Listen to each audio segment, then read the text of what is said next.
In the gentle embrace of a still evening, or perhaps the soft light of early morning, we find ourselves here, together, embarking on a journey through ideas and reflections. Wherever you are, we invite you to share the time and place from which you listen.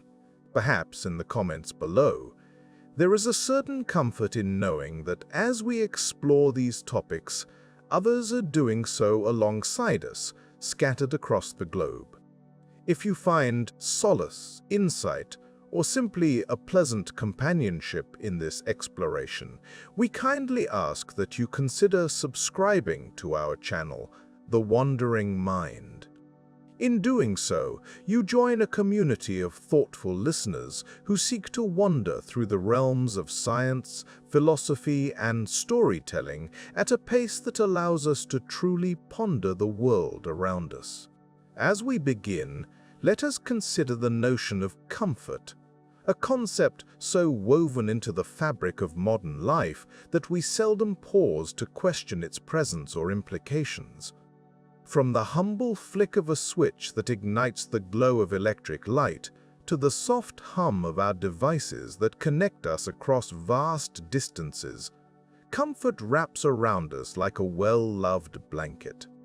It promises ease, efficiency, and endless convenience. Yet, like all things that come so easily, it bears complexities that often escape our immediate view. Our modern conveniences, those marvels of human ingenuity, are not without their hidden costs. Beneath the surface of their sleek designs and user-friendly interfaces lies a tapestry of unseen consequences, environmental, social, and personal. As we delve deeper into these intricacies, we shall uncover how our habits, shaped by the allure of comfort, subtly influence the health of our planet, the fabric of our societies, and the well-being of our own minds. We hope that this journey will be not only informative, but also a source of calm contemplation, a reminder that while the challenges we face are complex, our capacity for empathy, innovation, and resilience is profound. Together, let us wander through these ideas, allowing them to unfold gently. A world adorned with conveniences that promise ease and efficiency. Our mornings begin with the gentle hum of electric kettles, the reassuring glow of digital clocks, and the soft buzz of smartphones. These modern marvels form the fabric of our daily lives, seamlessly weaving themselves into the rhythm of our existence. Yet beneath this tapestry of convenience lies a complex web of consequences, often obscured by the very ease they provide. Consider the ubiquitous presence of plastic, a material that revolutionized consumer goods with its adaptability and low cost. It wraps our food, encases our accessories, and forms the very bottles from which we drink. Plastic's convenience is undeniable, but its persistence in the environment is equally tenacious. Long after its use, it lingers, fragmenting into microplastics that find their way into oceans, soil, and even the air we breathe. This hidden legacy of convenience demands of us a deeper reflection on the unseen burdens our choices may impose.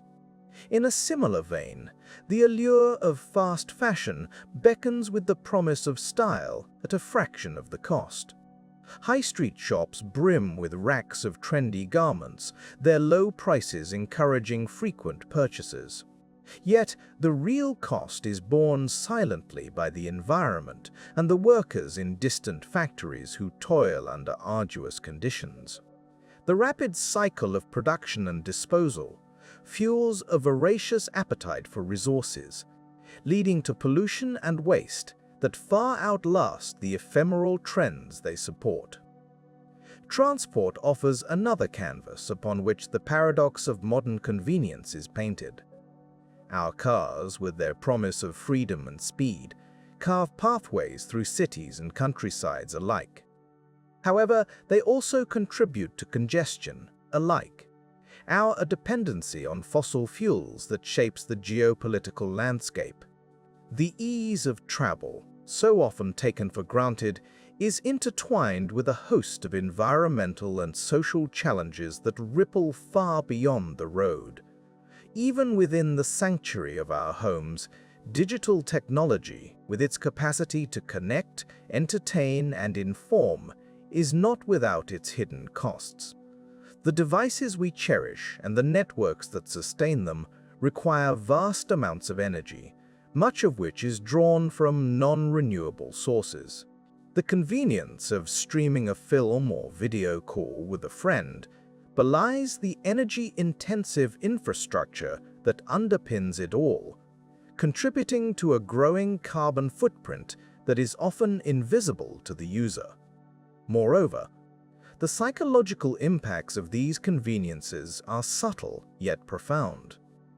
The constant connectivity afforded by our digital devices can fray our attention and erode our ability to engage deeply with the present moment. Notifications and alerts, while seemingly minor, can fragment our focus, leading to a state of perpetual distraction. In seeking the comfort of connection, we may inadvertently compromise our ability to be truly present, both with ourselves and with those around us. The architecture of our modern lives is further shaped by urbanization, which offers the comforts of proximity and access. Cities pulse with the promise of opportunity, cultural vibrancy, and convenience. Yet, urban living often comes at the cost of green spaces, clean air, and a slower, more mindful pace of life. The density and pace of city life can lead to stress and alienation, as natural rhythms are subsumed by the relentless march of progress. In examining these facets of modern convenience, we are reminded of the delicate balance between ease and consequence. The comforts we enjoy today are often built upon complex systems that extend far beyond our immediate perception. They are interwoven with environmental, social, and psychological threads that invite us to consider the broader implications of our choices. As we navigate this tapestry of modern life, it becomes imperative to cultivate an awareness of these hidden costs, to ask ourselves not only what we gain in convenience, but also what we may lose in the process. It is a call to engage with the world more consciously, to see beyond the immediate and recognize the far-reaching impacts of our seemingly mundane decisions. In this exploration, we are not seeking to eschew comfort altogether, but rather to embrace a more nuanced understanding of it. By acknowledging the complexities that underpin our conveniences, we can begin to make choices that align with a more sustainable and mindful way of living. In doing so, we honor both the ingenuity that has brought us to this point and the responsibility we bear for the future we are shaping. In the quiet reflection upon these hidden costs, we are invited to question not only the nature of our comforts, but also the values and priorities they reflect. It is a journey of rediscovery, where we seek to balance the gifts of modernity with a mindful stewardship of the world we inhabit. Through this lens, comfort becomes not only a personal experience, but a shared aspiration for a more harmonious and equitable existence. In the quiet corridors of academia, a new study emerges, shedding light on a narrative that many of us have encountered before. The University of Sydney has delved into the intricate dance between consumer behavior and the promises of a net-zero future. This research paints a picture of how the energy sector subtly guides us towards a role it defines as the net-zero hero. Yet, behind this noble-sounding title lies a familiar story of consumerism rebranded for modern times. Imagine, if you will, The comforting hum of an electric car, the soft glow of LED lights, or the gentle whir of a solar panel inverter. These are the symbols of our individual contributions to a cleaner, greener world. We are often encouraged to believe that by adopting these technologies, we are heroes in our own right, saving the planet one eco-friendly choice at a time. This narrative is compelling, not just because it aligns with our personal values, but because it offers an accessible way to participate in the global effort against climate change. Yet, as the researchers at the University of Sydney have discovered, this story has layers that are not immediately apparent. While the energy sector encourages us to play the part of the environmentally conscious consumer, it also places a disproportionate emphasis on individual action. This approach subtly shifts the responsibility from corporations and governments onto the shoulders of the public.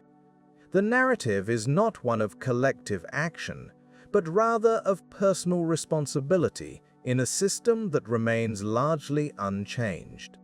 The study's findings reveal a crucial insight. While individual actions are undoubtedly valuable, they are often insufficient when isolated from broader systemic changes. The energy sector's focus on consumer behavior can obscure the need for more comprehensive strategies that address the root causes of environmental degradation. By promoting the idea of the net zero hero, the sector effectively distracts from the pressing need for industry-wide reforms and policy shifts. Consider the allure of renewable energy sources like solar panels and wind turbines. They are often marketed as the ultimate solution to our carbon footprint concerns.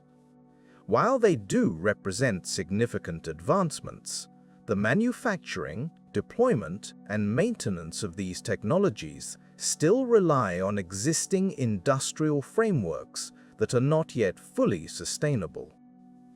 The narrative of the net zero hero suggests that by simply adopting these technologies, we are absolved of further responsibility. However, the reality is that these solutions are part of a complex web that requires systemic change to truly be effective. The University of Sydney's research also highlights the role of marketing and media in perpetuating this narrative. Advertising campaigns often celebrate the individual who makes eco-friendly choices, reinforcing the idea that personal actions are the pinnacle of environmental responsibility.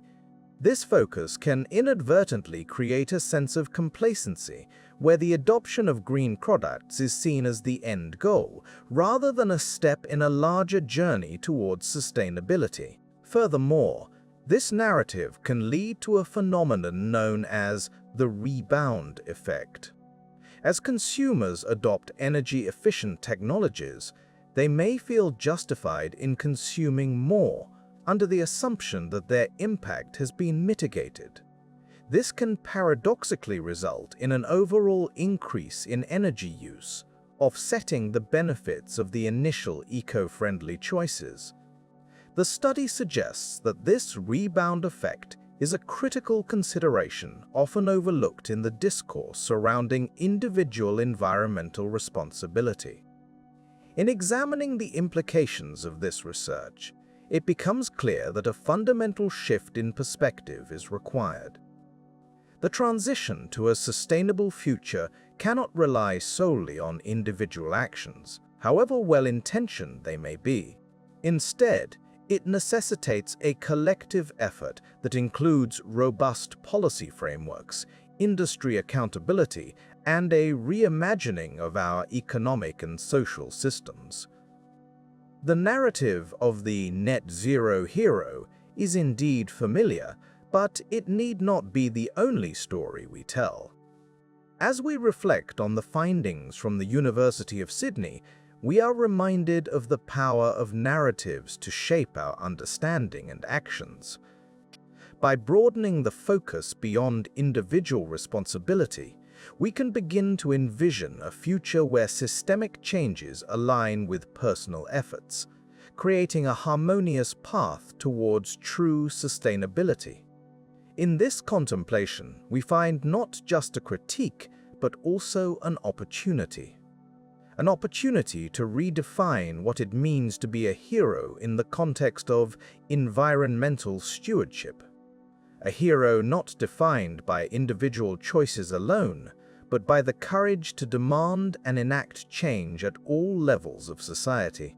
As we navigate this complex landscape, let us carry with us the understanding that true progress is a shared endeavor, inviting us all to contribute to a narrative that is richer, more inclusive, and ultimately more effective in safeguarding our planet for generations to come. The notion of responsibility is an intriguing construct, often wielded as both a shield and a sword. It can empower, offering individuals a sense of agency and control. Yet, in the labyrinthine corridors of modern commerce, it sometimes serves another purpose. In the delicate dance between consumers and corporations, responsibility is not always what it seems. In recent years, the conversation around climate change has increasingly turned its gaze towards individual actions.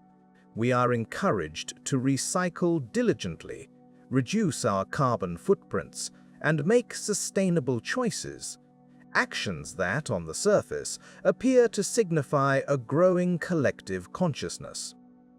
Yet, beneath this well-intentioned veneer lies a more complex narrative that deserves our quiet contemplation. At the heart of this narrative is a subtle shift, a reallocation of burden from the powerful to the ordinary. Corporations, with their vast resources and influential reach, often position themselves as facilitators of change, offering products that promise to reduce environmental impact. However, this narrative is not solely about empowering consumers, it is also about deflecting attention from the larger systemic changes that might truly alter the trajectory of our planet's health. Consider the prolific rise of campaigns urging us to purchase reusable products, opt for electric vehicles, and invest in energy-efficient appliances. While these actions are undoubtedly beneficial, they are often framed as the ultimate solution to our environmental woes. The subtext, however, is that if only individuals would change their habits, the climate crisis could be averted. Yet, this perspective overlooks a crucial element: the structural changes that remain largely unaddressed. The University of Sydney, in a recent study, sheds light on this phenomenon. Their research highlights how the energy sector, among others, has embraced what might be termed as net zero hero consumerism. This paradigm encourages individuals to believe that their purchasing choices alone can herald a new era of environmental sustainability. Such campaigns often gloss over the industry's own responsibilities, the systemic shifts required within production processes, and the regulatory frameworks necessary to enforce meaningful change. It is an elegant sleight of hand. By focusing on the individual, attention is subtly diverted from the need for corporations to overhaul their operations, reduce emissions, and invest in sustainable technologies at scale. The narrative becomes one of personal responsibility rather than corporate accountability. This is not to say that individual actions are without merit.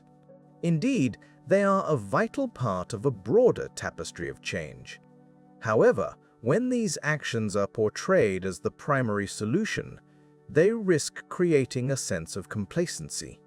We may switch to energy-efficient light bulbs and pat ourselves on the back, while behind closed doors, industries continue to operate largely as they always have, their impact on the environment unchecked by significant reform.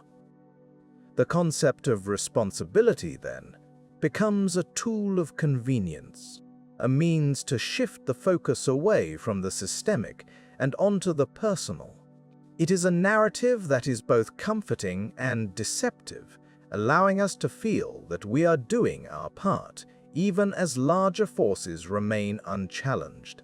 Reflecting on this, we might consider what true climate action entails. It is undoubtedly a collective effort that requires both individual and systemic change. Yet the balance between these elements is crucial. Systemic change involves rethinking not just products, but the very structures of our industries and economies. It demands policies that hold corporations accountable, incentives for sustainable innovation, and a commitment to reshaping the frameworks within which businesses operate.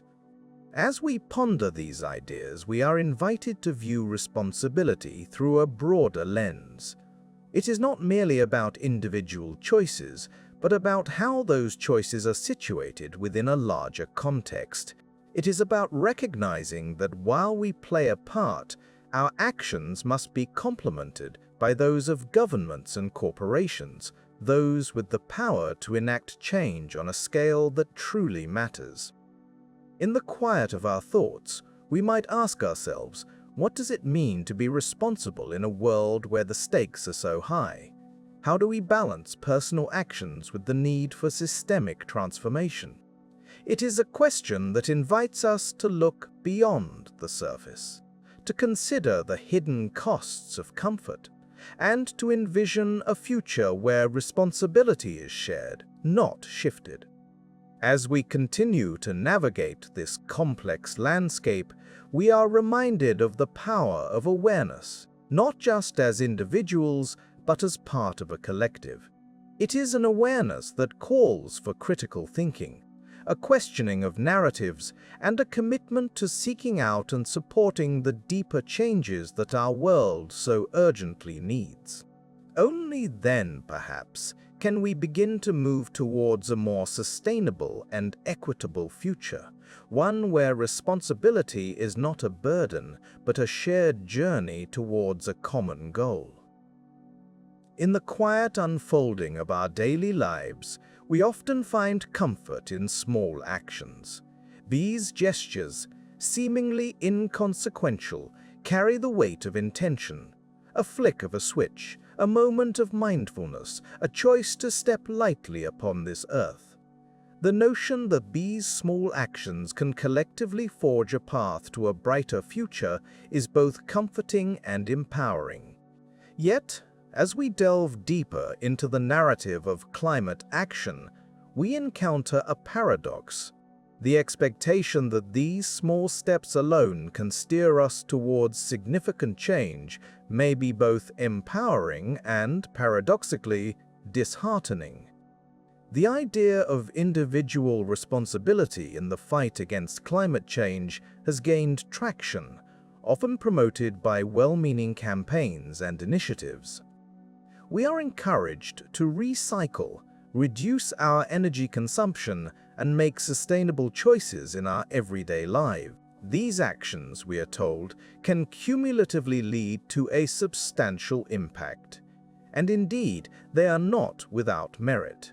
Each choice, each small sacrifice, adds to a collective effort that is undeniably important. Yet herein lies the conundrum. When the narrative stops at individual action, we risk obscuring the larger systemic changes that are crucial for meaningful progress. The story of climate action is often framed around the individual hero, the conscientious consumer who buys an electric vehicle, installs solar panels, or opts for a plant-based diet. These choices are celebrated as acts of environmental stewardship, symbols of a personal commitment to a cause much larger than oneself. However, by placing the onus on individuals, we may inadvertently absolve larger entities, corporations, industries, governments, of their responsibilities. The result is a skewed perception that individual actions alone can suffice, while the structural changes needed to tackle climate change remain unaddressed. Consider the energy sector, a key player in the climate narrative. Research from the University of Sydney highlights how this sector often promotes the idea of the net zero hero, the consumer who offsets their carbon footprint through personal choices. It's a convenient narrative, one that places the burden of responsibility on the shoulders of individuals, rather than on the systemic reforms that the sector itself must undertake. While consumers are encouraged to take incremental steps towards sustainability, the larger machinery of energy production and consumption continues to churn at a pace largely unchanged. This narrative can lead to a sense of disillusionment. For many, the realization that their personal sacrifices, valuable though they are, may be insufficient, can be a source of frustration. The expectation that small actions will lead to big outcomes can feel like an unfulfilled promise, a story where the individual effort seems dwarfed by the scale of the challenge. It is here that we must pause and reflect on what real climate action might require, a shift away from the solitary hero to a collective endeavor that encompasses both personal and systemic change. True progress demands that we look beyond individual actions to the structures that underpin our societies. It requires policy changes that hold industries accountable, regulations that encourage sustainable practices, and innovations that transform how we produce and consume energy. These systemic solutions, while complex and often slow to materialize, hold the potential for more substantial and lasting impact. They require a concerted effort, a willingness to engage with the intricacies of policy and governance, and an understanding that change is often a gradual process. This is not to diminish the importance of individual actions. They remain a vital part of the climate equation, serving as both a catalyst for awareness and a foundation upon which larger efforts can build. Personal choices can inspire collective movements, illustrating a widespread desire for change that can drive political and industrial transformation. However, it is crucial to recognize that personal actions are most effective when they are part of a broader strategy that includes systemic reform. In contemplating the role of small actions in the broader climate narrative, we are invited to embrace a dual perspective. On one hand, we acknowledge the power of individual choices, the ripples they create in the vast ocean of possibility. On the other, we recognize the necessity of systemic change, the need for structures and institutions to adapt and evolve. It is a journey that requires both humility and hope, an understanding that while our individual contributions are essential, they are part of a much larger tapestry. As we navigate this landscape, let us hold on to the idea that every action, no matter how small, contributes to a collective momentum. Yet, let us also remain mindful of the larger picture, the need for policies and practices that support sustainable futures. In this balance lies the potential for true progress, a future where the combined efforts of individuals and systems align to create a world that honors both people and planet. In this quiet reflection, we find a narrative that is both empowering and grounded, a story of hope intertwined with the promise of change. In the contemplation of climate action, it is tempting to focus on the small, tangible gestures we can personally undertake. We might recycle diligently, choose products with fewer plastic wrappers, or switch to energy-efficient bulbs. each act serving as a token of our commitment to the planet. Yet, if we pause to consider the broader tapestry of climate change, it becomes clear that these gestures, while meaningful, are but threads in a vast and intricate fabric. The notion that climate responsibility rests solely on the shoulders of individuals is a comforting narrative, one that grants us a sense of control. However, this idea can obscure a more profound truth, that significant change often requires collective action rooted in systemic solutions. These are solutions that look beyond the surface, delving into the structures of industry, policy, and society itself. Consider for a moment the vast network of energy production. It stretches across continents, a complex interplay of coal, gas, renewables, and nuclear power. The energy sector is not simply a collection of power plants and solar panels. It is a deeply embedded system that influences everything from the economy to geopolitics. To shift this system towards sustainability, we require more than just household solar panels or the latest electric vehicle.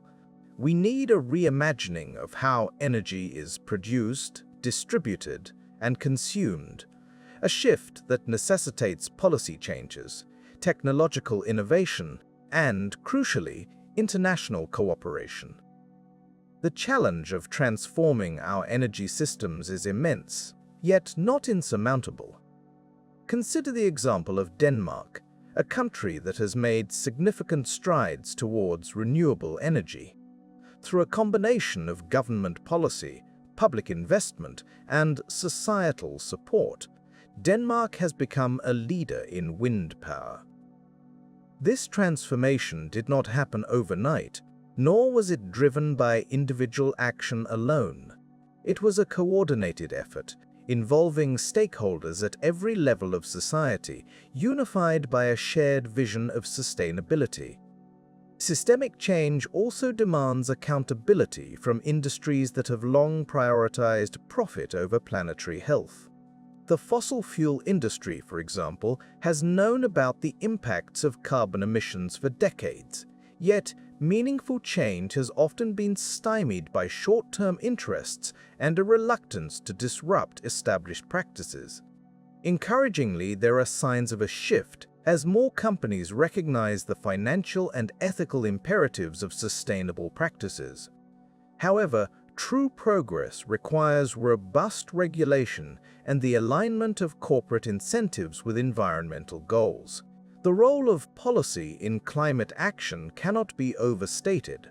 Policies that incentivize renewable energy, penalize pollution, and support research into sustainable technologies are vital. Yet, crafting such policies is a delicate balance, requiring political will, scientific understanding, and public support. The Paris Agreement, signed in 2015, exemplifies this complexity.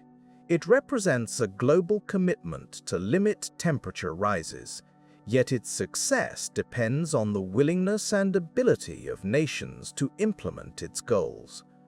Public awareness and engagement are also crucial in driving systemic change.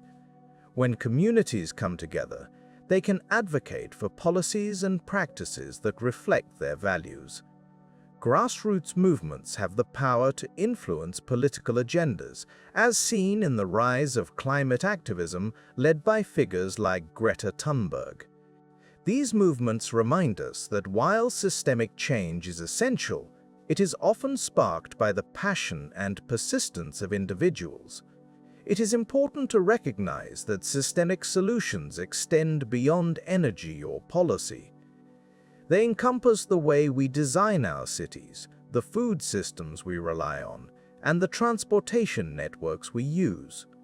Urban areas are home to more than half of the world's population, and they are both significant contributors to, and potential mitigators of, climate change. Cities that prioritize public transport, green spaces and sustainable construction can significantly reduce their carbon footprint. In rethinking our food systems, we must consider both production and consumption. Agriculture is a major source of greenhouse gases, yet it is also a sector ripe for innovation. Practices such as regenerative agriculture, which focuses on soil health, biodiversity, and sustainable yields, offer promising pathways to reduce emissions. Meanwhile, shifts in dietary habits, supported by policy and education, can further decrease the environmental impact of food production. As we navigate these complex issues, it is vital to approach them with a spirit of collaboration and humility. No single entity, whether a government, corporation, or individual, can solve the climate crisis alone. It requires a concerted effort by shared purpose and mutual support. In contemplating what real climate action might require, we return to the interconnectedness of our world. Each decision, each policy, each innovation reverberates across the global landscape, influencing everything from ecosystems to economies. In this interconnected web, systemic solutions offer a means to address the root causes of climate change, rather than merely treating its symptoms. Ultimately, the journey towards sustainability is not just about preserving the environment for future generations. It is about reimagining our relationship with the natural world, recognizing that we are not separate from it, but part of a larger whole. Through systemic change, we have the opportunity to create a world that is not only sustainable, but also equitable, resilient, and thriving.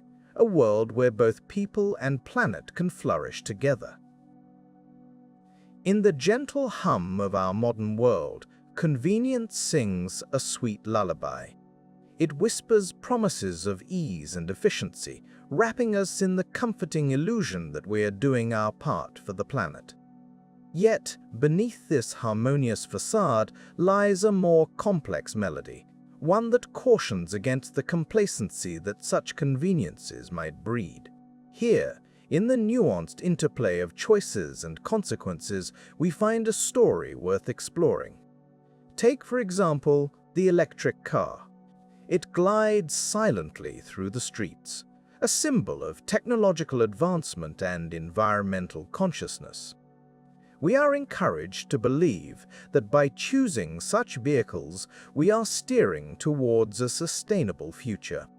Yet, the road to that future is paved with questions often left unasked. The production of batteries reliant on rare earth minerals carries with it an environmental cost. The energy these cars consume must come from somewhere. And if that somewhere is a coal-fired power plant, our eco-friendly journey may not be as green as we hoped. This is not to diminish the value of the electric vehicle, nor to negate the strides made in renewable energy. Instead, it is an invitation to look deeper, to understand that these choices, while beneficial, are not panaceas. They are steps on a path that requires continued vigilance and awareness of the larger systems at play. Consider the realm of household energy. Solar panels, with their gleaming surfaces, capture sunlight and promise independence from the grid.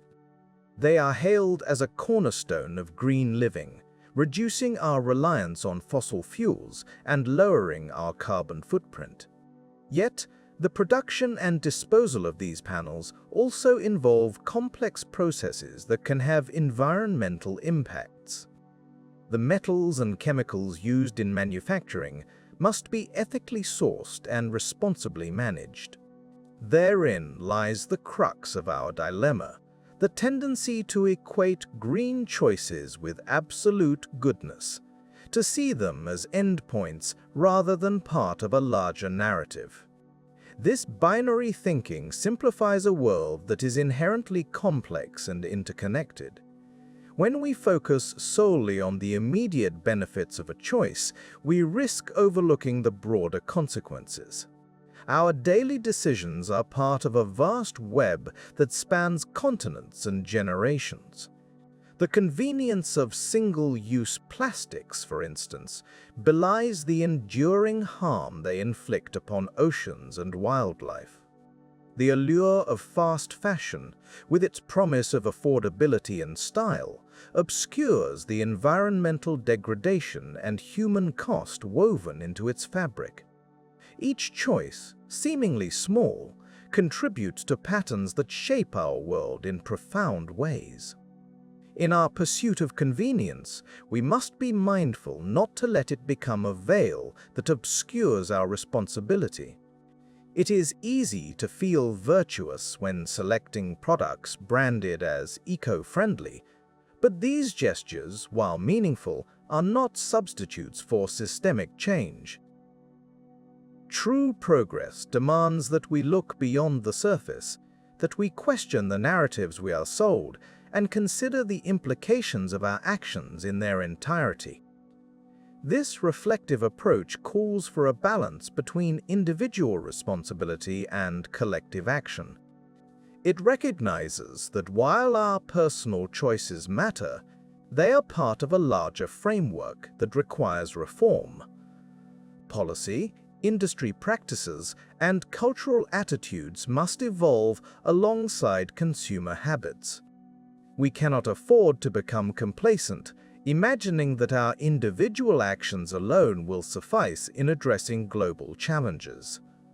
As we navigate this landscape, let us hold space for curiosity and humility.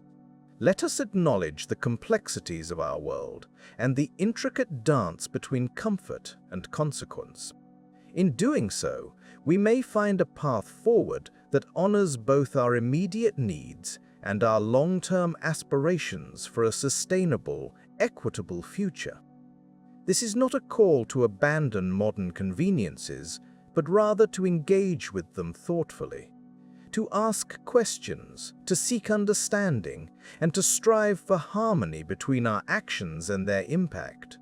It is a journey of continuous learning, one that invites us to look beyond the allure of simplicity and embrace the rich tapestry of choices and responsibilities that define our shared existence. In this way, we can transform the quiet hum of convenience from a lullaby of complacency into a symphony of conscious engagement, one that resonates with the hope and potential of a world where progress and preservation walk hand in hand. In a world where myths often intertwine with our understanding of human behavior, few narratives hold as much sway over our perceptions as those concerning gender differences. One such myth is the notion of a protective gender instinct, wherein men, it is believed, sleep through the cries of a baby, while women, guided by an innate maternal vigilance, are roused. Yet, recent findings from Aarhus University offer a gentle unraveling of this narrative, suggesting that the reality is nuanced and the truth quietly more inclusive than the myth allows. In examining the delicate dance of sleep and alertness, researchers at Aarhus University embarked on a study that would challenge the traditional scripts handed down through generations. The study, conducted in the tender hours of night, involved both men and women, each with their own histories and expectations.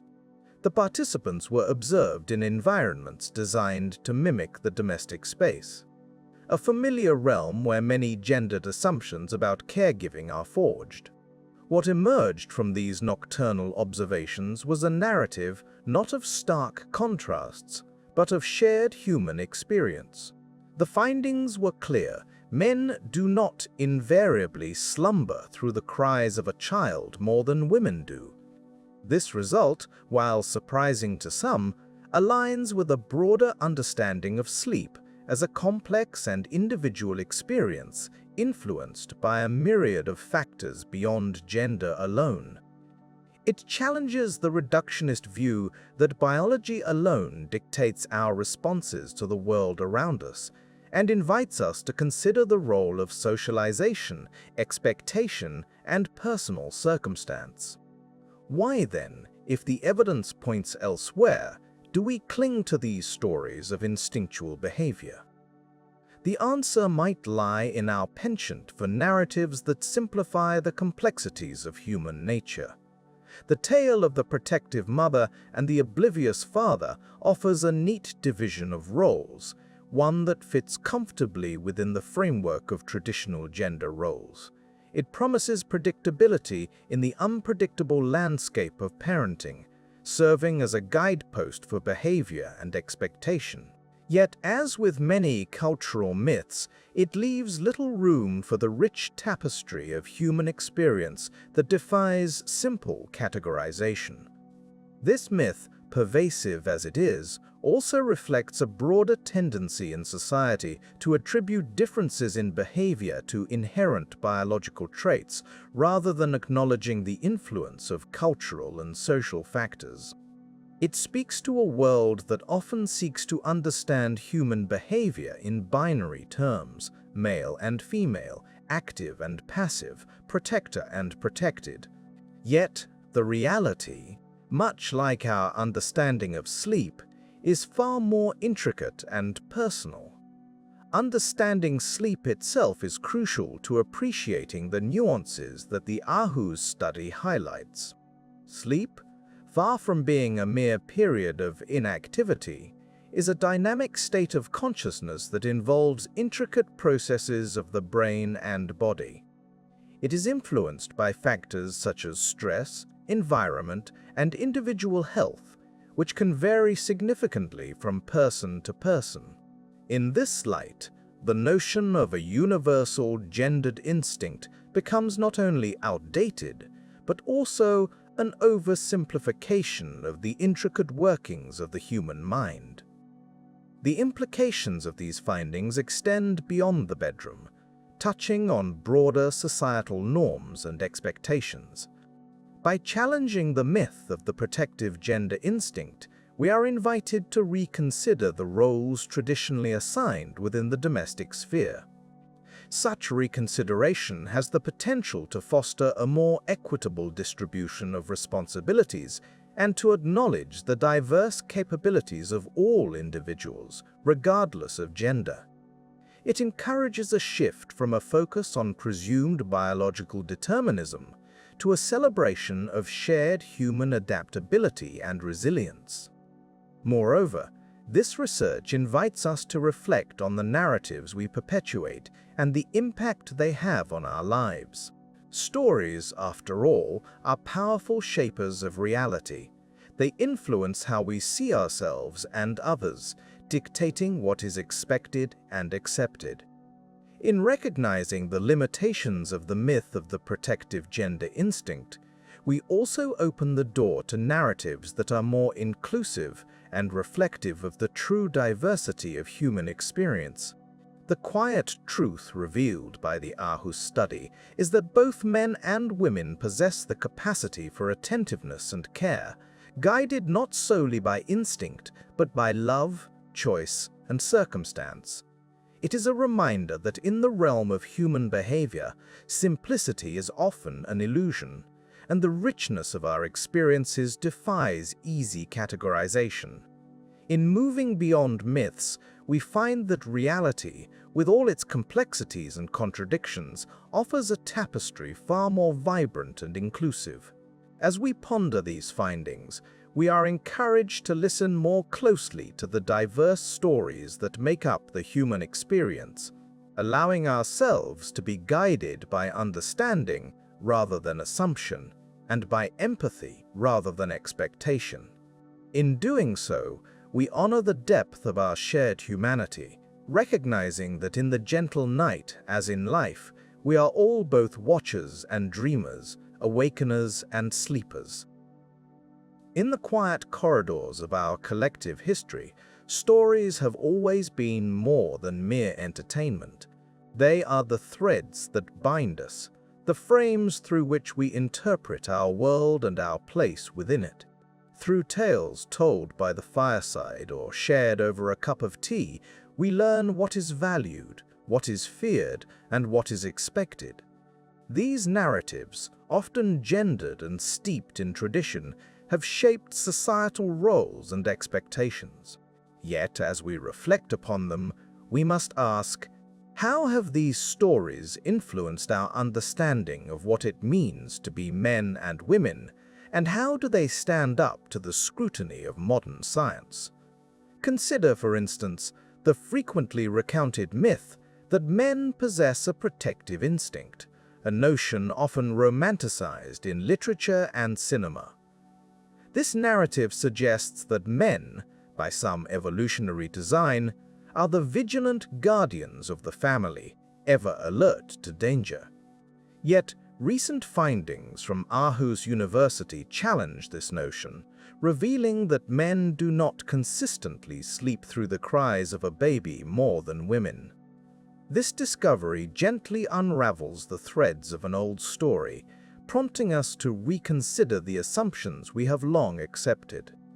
The power of such myths lies not only in their persistence, but in their ability to shape expectations and behaviors.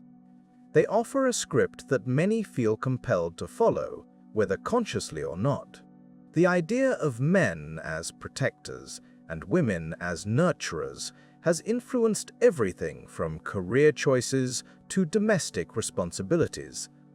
But what if the stories we tell are less about biological imperatives and more about the cultural contexts in which they were conceived? As we delve deeper, it becomes evident that these myths often serve to reinforce a status quo, offering a veneer of inevitability to gender roles that are, in truth, far more fluid. Science, with its ever-evolving understanding of human behavior, invites us to question these narratives, urging us to consider the complexities and nuances of gender beyond the binary tales of old. Reflecting on these narratives also reveals how they have been used to justify certain societal structures. The story of the male protector, for instance, has been wielded to endorse patriarchal systems, suggesting that the natural order places men in positions of power and authority. Yet, as we peel back the layers, we begin to see that these stories tell us more about the societies that perpetuate them than about any inherent human nature. In the realm of evolutionary psychology, there is a tendency to seek origins in ancient survival strategies, positing that our modern behaviors are echoes of our ancestors' needs. While there is truth in the idea that evolution shapes behavior, it is essential to approach such explanations with a critical eye. The danger lies in oversimplifying or misapplying these concepts, using them to justify contemporary inequalities rather than understanding them as part of a complex and dynamic human story. As we ponder the stories we tell, it becomes clear that they are not mere relics of the past, but active forces in shaping our future. They influence policy, education, and social norms, often in ways we may not immediately recognize. By questioning these narratives, we open the door to new possibilities, allowing for a more inclusive and equitable understanding of gender and identity. In this exploration, it is vital to listen to the voices that have been historically marginalized or ignored. Women, non-binary individuals, and those who defy traditional gender roles often bring perspectives that challenge and enrich the dominant narratives. Their stories can illuminate paths forward, offering visions of a world where roles are defined not by outdated myths, but by individual strengths and desires. Ultimately, the stories we tell about gender, like all myths, are reflections of our values and fears. They are mirrors held up to society, revealing both our aspirations and our limitations. By examining these tales with a critical yet compassionate eye, we can begin to craft new narratives, ones that embrace diversity, celebrate complexity, and foster a deeper understanding of our shared humanity. In this journey of reflection and reimagining, we are invited to consider what new stories will we choose to tell? How will they shape the world we wish to create? As we listen to the echoes of the past, let us not be bound by them, but inspired to weave a tapestry that reflects the richness and diversity of human experience. One that honors the myriad ways of being, beyond the confines of traditional narratives. In this quiet contemplation, we find the space to ask ourselves, what stories are we living by, and how might we begin to tell them differently? As we ponder these questions, we open ourselves to the possibility of change, to the beauty of a world where stories are not merely told, but lived with intention and grace. In the quiet hours of the night, when the world softens into shadows and the hum of daily life recedes, there lies an opportunity for rest, an essential pause in the rhythm of existence. Sleep is not merely a biological necessity, but a vital component of our well-being, a cornerstone upon which health, alertness, and mental clarity are built.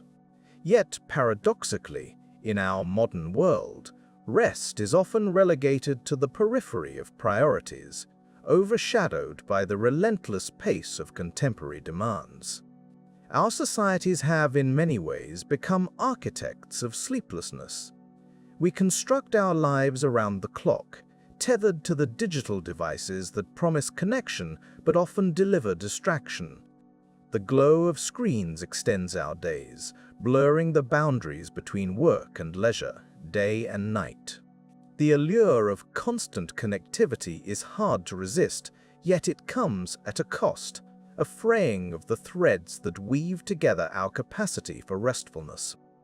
The importance of sleep cannot be overstated.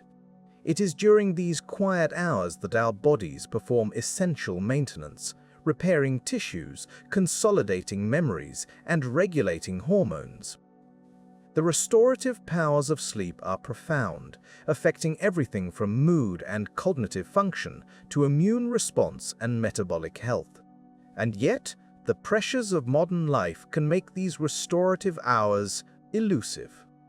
Consider the phenomenon of the sleep debt, an all too common occurrence in our contemporary landscape. We borrow time from our nights, promising ourselves that we will repay the hours lost, often to little avail.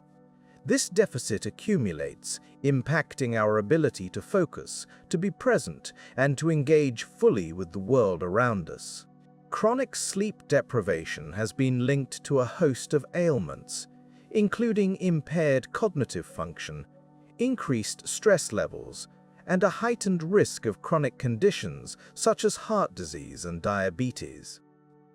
The irony of our present age is that, despite unprecedented technological advances designed to enhance efficiency, many of us find ourselves perpetually behind, scrambling to catch up. We valorize productivity and busyness, often at the expense of our well-being. The societal narrative that equates rest with laziness or lack of ambition further complicates the picture, fostering a culture in which sleep is undervalued and underappreciated. Yet, science offers a compelling counter-narrative, underscoring the critical role of sleep in maintaining mental acuity and emotional resilience. Research has consistently demonstrated the benefits of adequate rest, revealing that well-rested individuals perform better in tasks requiring concentration, problem-solving, and creativity. Sleep, in its silent wisdom, enhances our capacity to learn, to adapt, and to thrive. The modern stressors that impinge upon our sleep are manifold. Work commitments, social obligations, and the never-ending stream of information vie for our attention, creating a cacophony that can be difficult to silence.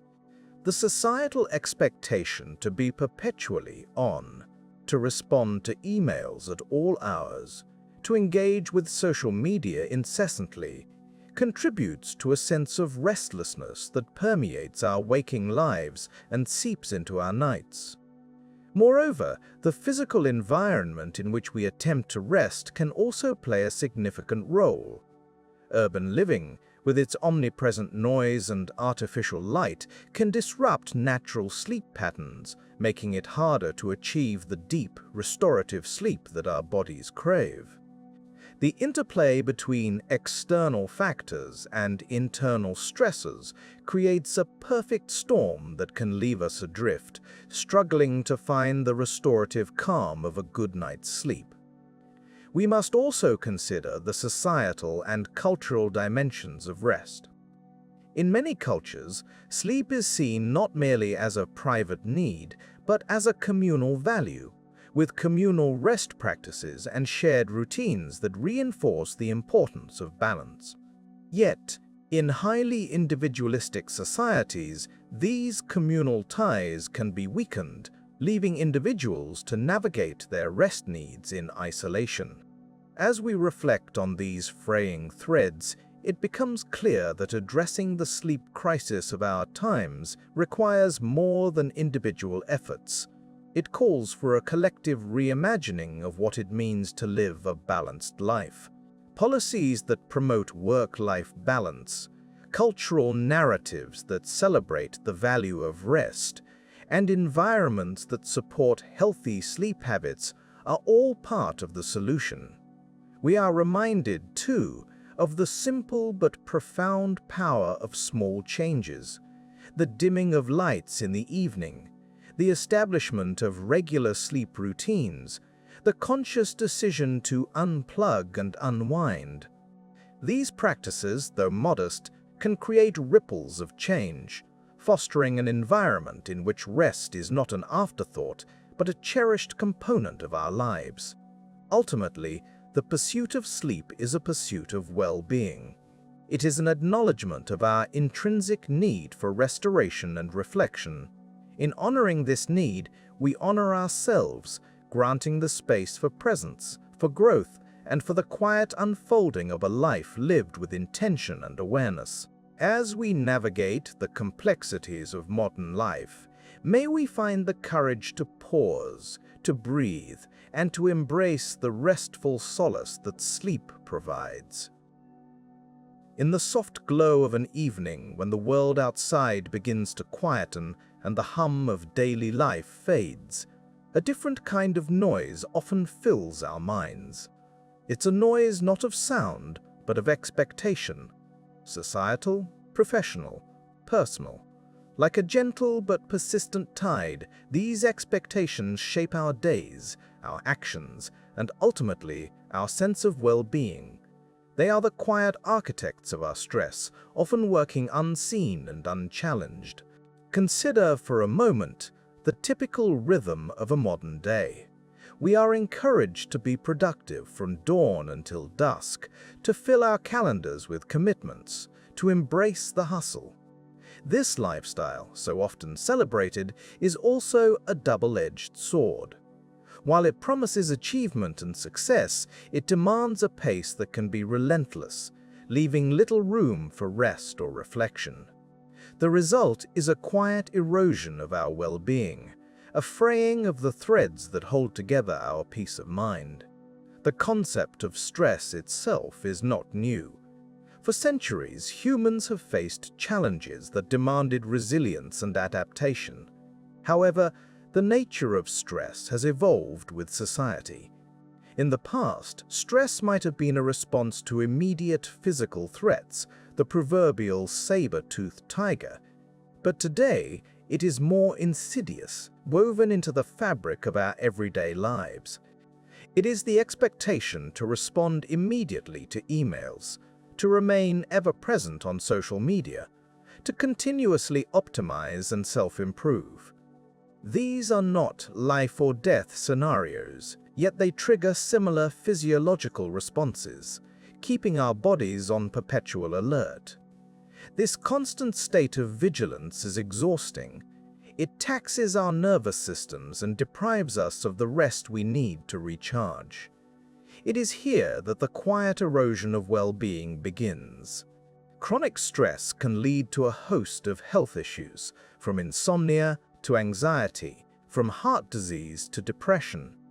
It chips away at our resilience, making us more susceptible to illness and less able to cope with life's inevitable challenges. One might ask, why do we subject ourselves to such a pace? Part of the answer lies in the stories we tell ourselves and each other. In many cultures, there is a narrative that equates busyness with worth, productivity with virtue. To be busy is to be successful. To be at rest is to be idle. Yet these narratives overlook a fundamental truth, that rest is not a luxury, but a necessity. Our bodies and minds require downtime for recovery and growth. Without it, we cannot function at our best. Moreover, the pressure to meet societal expectations is not evenly distributed. Different groups face different stresses, often compounded by social or economic factors. For instance, working parents juggle the demands of career and family, often sacrificing their own well-being in the process. People in lower socioeconomic brackets may face the chronic stress of financial insecurity, which can permeate every aspect of their lives. This is not to say that all stress is detrimental. In manageable quantities, stress can be a motivator, prompting us to meet deadlines or achieve goals.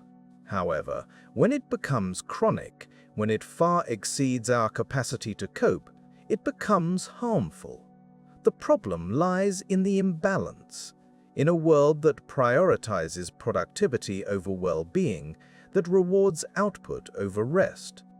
What then can we do to counteract this quiet erosion? The solutions are as much personal as they are systemic. On an individual level, it means recognizing the importance of rest and setting boundaries to protect it. It means cultivating mindfulness, finding moments of stillness amidst the chaos. On a broader scale, it requires a shift in how we value time and success, a reimagining of societal norms that prioritizes well-being as much as achievement.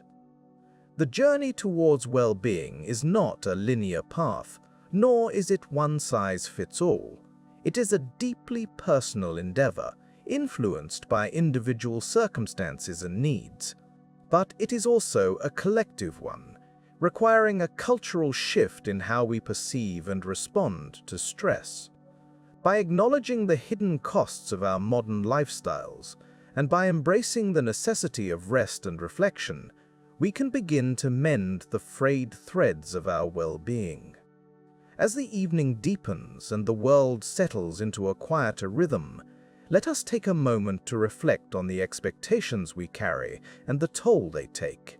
Let us consider how we might gently loosen their grip, allowing space for rest, for peace, and for the quiet restoration of our well-being. In doing so, we might just find a path to a more balanced and fulfilling life. In our journey through life, we often find ourselves pondering what it means to experience joy, to feel that elusive sense of happiness that seems to dance just beyond our grasp at times. For many, joy is tied to common societal milestones, achievements at work, social gatherings, or the simple pleasures of a sunny day. Yet, in the quest for understanding what truly brings happiness, it is vital to recognize that this experience can manifest in remarkably diverse ways across different individuals.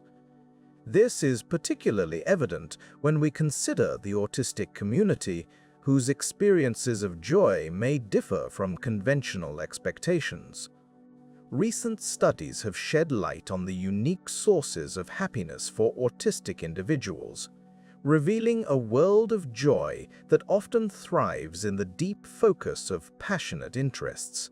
the sensory richness of certain environments, and the profound satisfaction found in routines and predictability. Rather than viewing these as limitations, it is beneficial to appreciate them as distinct pathways to joy, offering insights into the vast tapestry of human experience. Consider, for instance, the power of deep focus.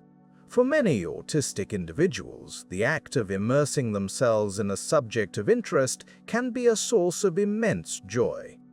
Whether it is the intricate patterns of mathematics, the complexities of a particular music genre, or the fascinating details of a historical period, this intense engagement is not merely an intellectual pursuit, but a deeply fulfilling experience.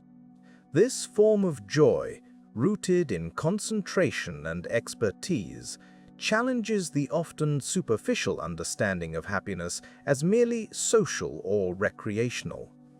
The sensory world, too, holds its own delights.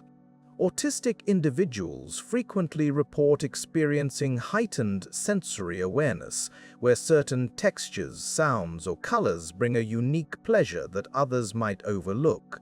The rustling of leaves, the vibrant hues of a sunset, or the rhythmic sound of waves crashing against the shore can evoke a profound sense of peace and happiness. These sensory experiences, far from being overwhelming, can be cherished moments of connection with the world, illustrating that joy can be found in the simplest of natural phenomena. Furthermore, the comfort of routine and predictability plays a significant role in the happiness of many autistic individuals. In a world that often values spontaneity and change, the stability offered by a familiar schedule can provide a sense of safety and contentment. This appreciation for consistency allows for a focus on the present moment, where the predictability of daily activities becomes a canvas for enjoying life's subtler details. It is essential to understand that these sources of joy are not indicative of deficits or shortcomings. Instead, they highlight the diversity of human happiness and the many ways it can be experienced. As research continues to explore these dimensions, it becomes increasingly clear that societal norms often overlook or undervalue the richness of autistic joy. By recognizing and celebrating these differences, we can broaden our understanding of happiness and foster a more inclusive society. The implications of these findings extend beyond the autistic community. They encourage us all to reflect on our own sources of joy and consider how societal expectations might shape our perceptions. In a world that often equates happiness with extroversion and external success, there is a quiet invitation to look inward and appreciate the unique ways in which joy can manifest.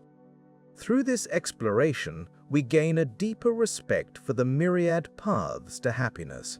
We learn that joy is not a one-size-fits-all concept, but a personal journey that may lead us to unexpected places. By embracing the diverse experiences of joy within the autistic community, we enrich our collective understanding of what it means to live a fulfilling life. In the end, the study of joy among autistic individuals offers a gentle reminder that happiness is not bound by societal norms. It is as varied and intricate as the human experience itself, inviting us to celebrate the beauty of difference and the unique ways joy can unfold in each of our lives.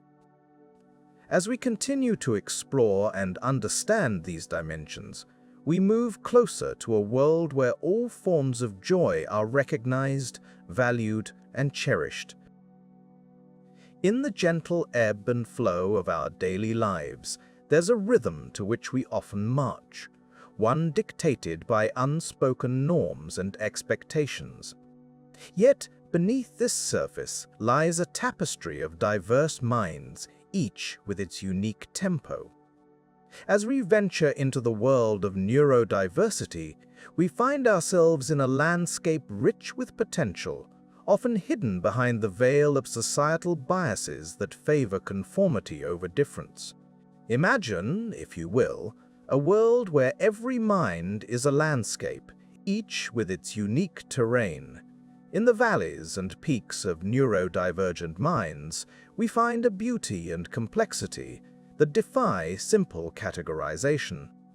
The term neurodiversity itself suggests a range of natural variations in the human brain, encompassing conditions like autism, ADHD, dyslexia, and more. Yet, the narrative surrounding these conditions often leans towards deficit rather than strength. In recent years, however, a shift has begun to take root in the scientific and cultural discourse. Researchers and advocates alike are urging us to look beyond deficits and towards the inherent strengths that neurodiverse individuals bring to our communities.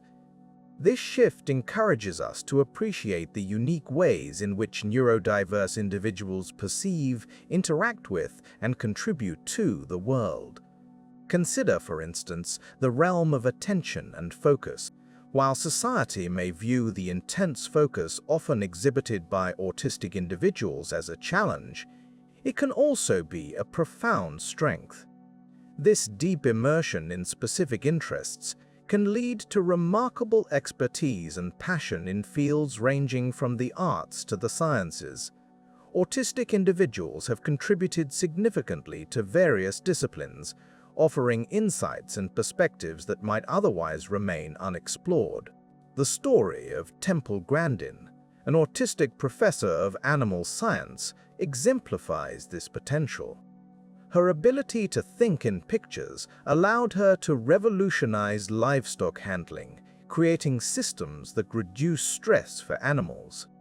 Grandin's work has not only advanced her field, but also highlighted how different cognitive styles can lead to innovative solutions. Similarly, in the world of business and technology, companies are beginning to recognize the value of neurodiverse talent. Organizations like SAP and Microsoft have initiated programs to hire individuals on the autism spectrum, recognizing their potential for problem-solving, creativity, and attention to detail. These initiatives not only benefit the companies, but also challenge the prevailing notion that conformity is the path to success. Yet, societal biases often obscure these strengths. From early education to workplace environments, structures are typically designed with a one-size-fits-all approach.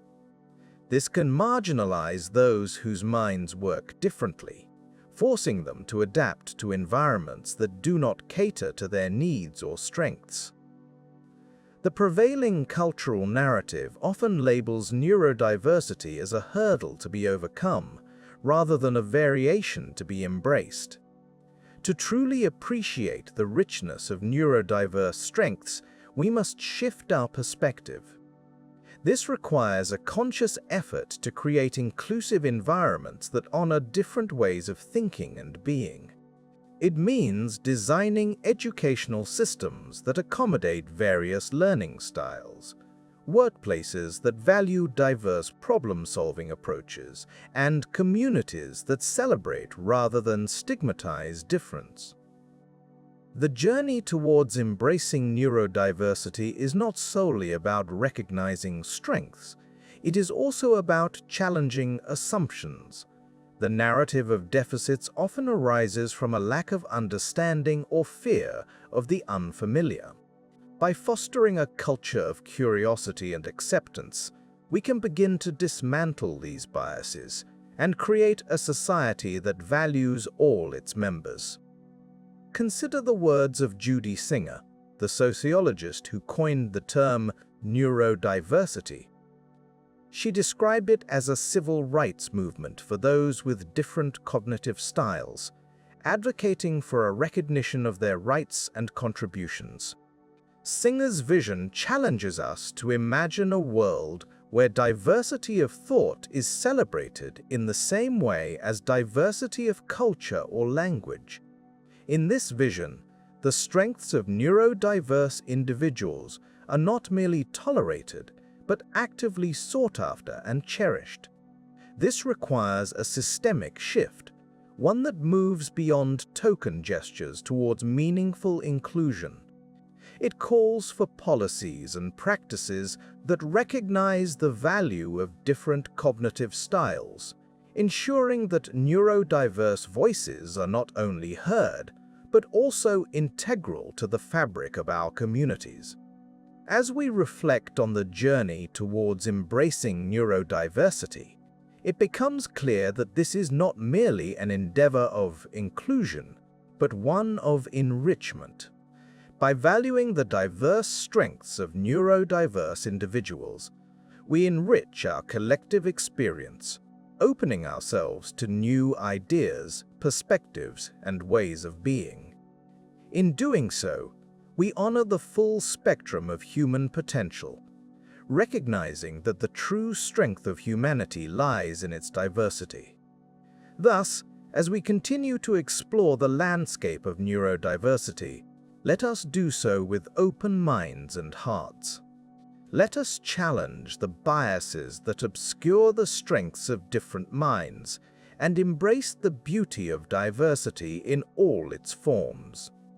In this shared journey, we not only affirm the value of every individual, but also move towards a more inclusive and vibrant future for all. In the gentle tapestry of human existence, the threads of diversity weave a pattern more intricate and colorful than any we could imagine. Each person, with their unique perspective and experience, contributes to the vast mosaic that is humanity.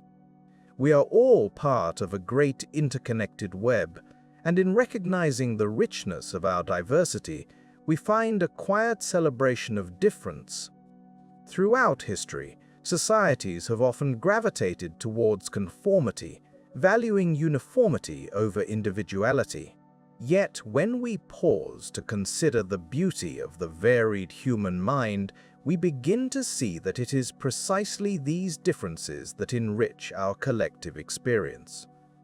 The quiet thinker, the passionate artist, the detail-oriented analyst, and the imaginative dreamer all bring something invaluable to the table. It is in our diversity that we find strength. Modern neuroscience has shed light on the myriad ways in which human brains can be wired. These insights reveal not only the challenges, but also the remarkable strengths that come from neurodivergent brains. Individuals on the autism spectrum, for instance, often possess a deep focus and a unique ability to immerse themselves in topics of interest, developing expertise that can surpass conventional understanding. Similarly, those with ADHD may exhibit creativity and adaptability that thrive in dynamic environments, where rapid shifts in attention can be an asset rather than a hindrance. The world is richer when we embrace these differences, when we see beyond the conventional narratives that pigeonhole people into categories of normal and others. Acknowledging and celebrating neurodiversity invites us to reconsider what it means to be human.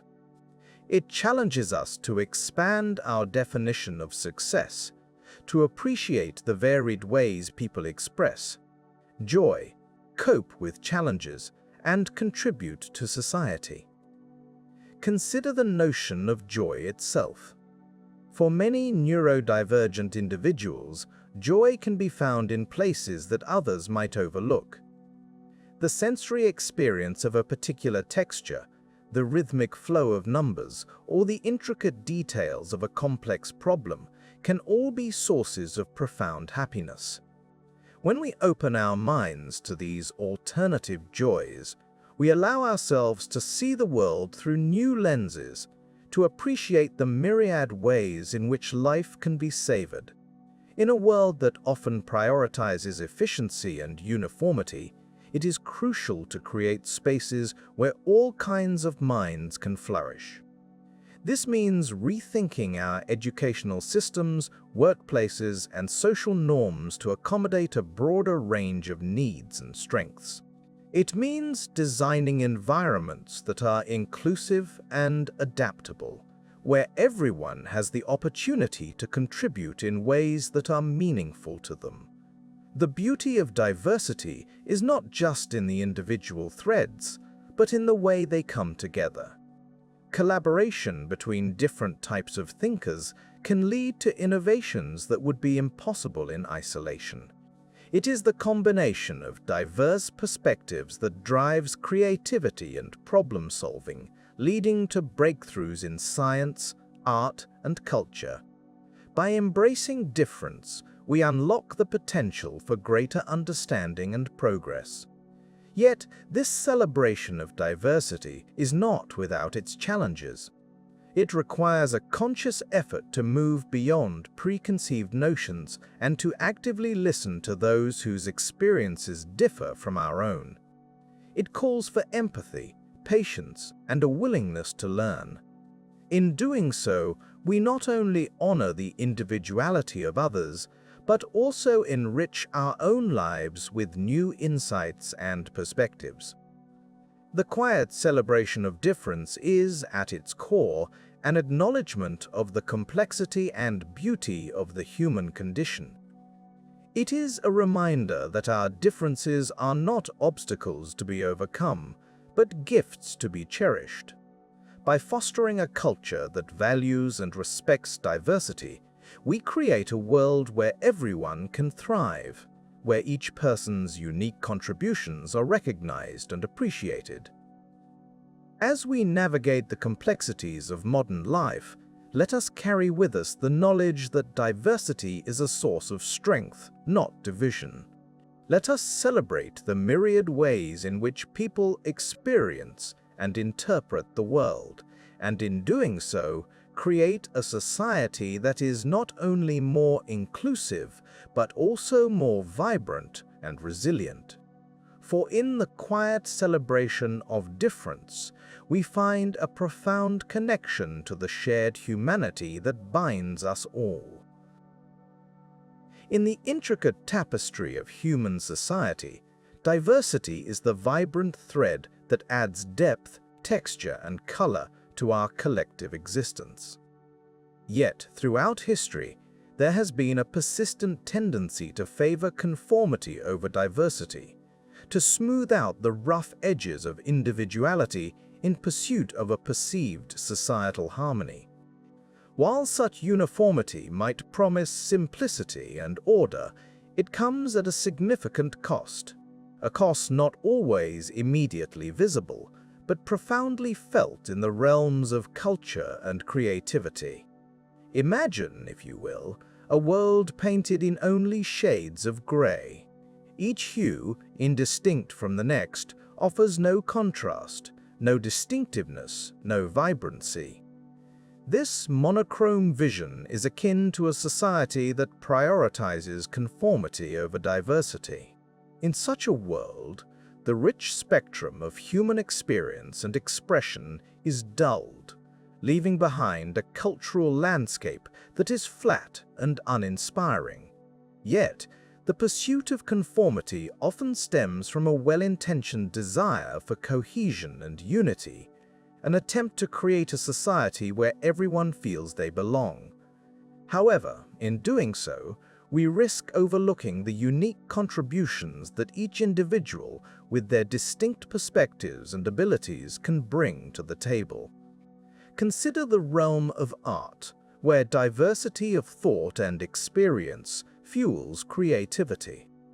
Art, in its many forms, provides a mirror to society, reflecting its complexities, contradictions, and beauties. When diversity is embraced, art can flourish in myriad directions, offering fresh insights and challenging established norms. Take, for instance, the Impressionist movement in the late 19th century, a departure from the rigid approaches of traditional art. artists like Claude Monet and Edgar Degas dared to see the world differently, to capture fleeting moments and the play of light. Their works, once criticized for their deviation from the norm, have since been celebrated for their innovation and impact. Similarly, in literature, diverse voices enrich our understanding of the human condition. When we listen to stories from different cultures, backgrounds, and experiences, we gain a more nuanced perspective of the world. The works of authors like Zadie Smith, whose novels explore themes of multiculturalism and identity, offer readers a window into lives and experiences that differ from their own. Such narratives not only entertain, but also educate, fostering empathy and understanding. Beyond the arts, diversity plays a crucial role in scientific advancement and innovation. Diverse teams, it has been shown, are more likely to solve complex problems and generate creative solutions. This is because individuals from varied backgrounds bring different approaches and insights, challenging assumptions and pushing boundaries.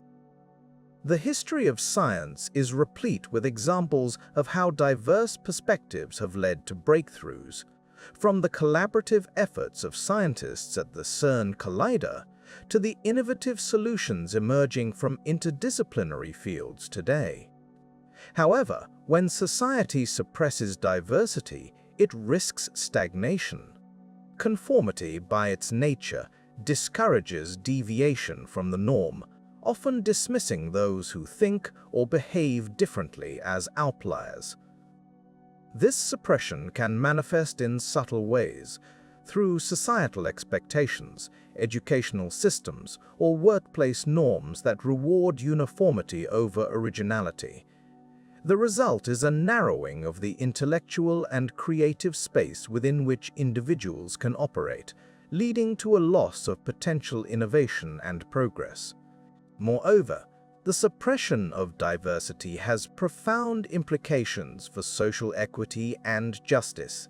A society that privileges conformity often marginalizes those who do not fit the mold, whether due to race, gender, neurodiversity, or other factors. This marginalization not only deprives individuals of opportunities and recognition, but also impoverishes society as a whole by ignoring the valuable contributions these individuals could make. In the context of neurodiversity, for example, individuals with conditions such as autism or ADHD often possess unique strengths and talents.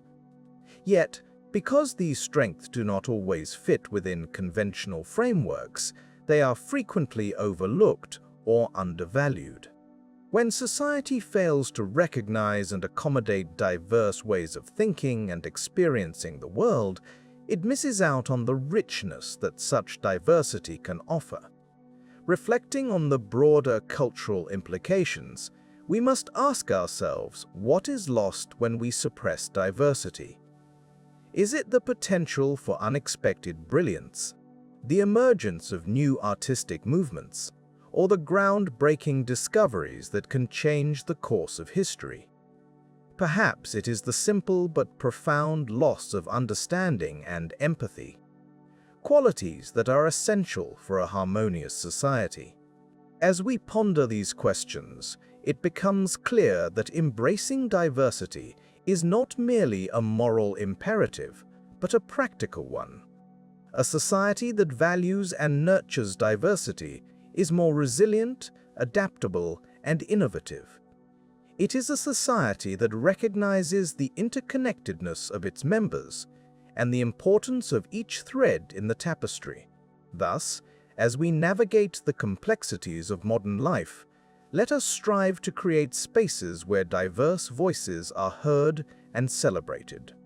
Let us challenge the narrative that conformity is synonymous with success, and instead acknowledge the myriad ways in which diversity enriches our world.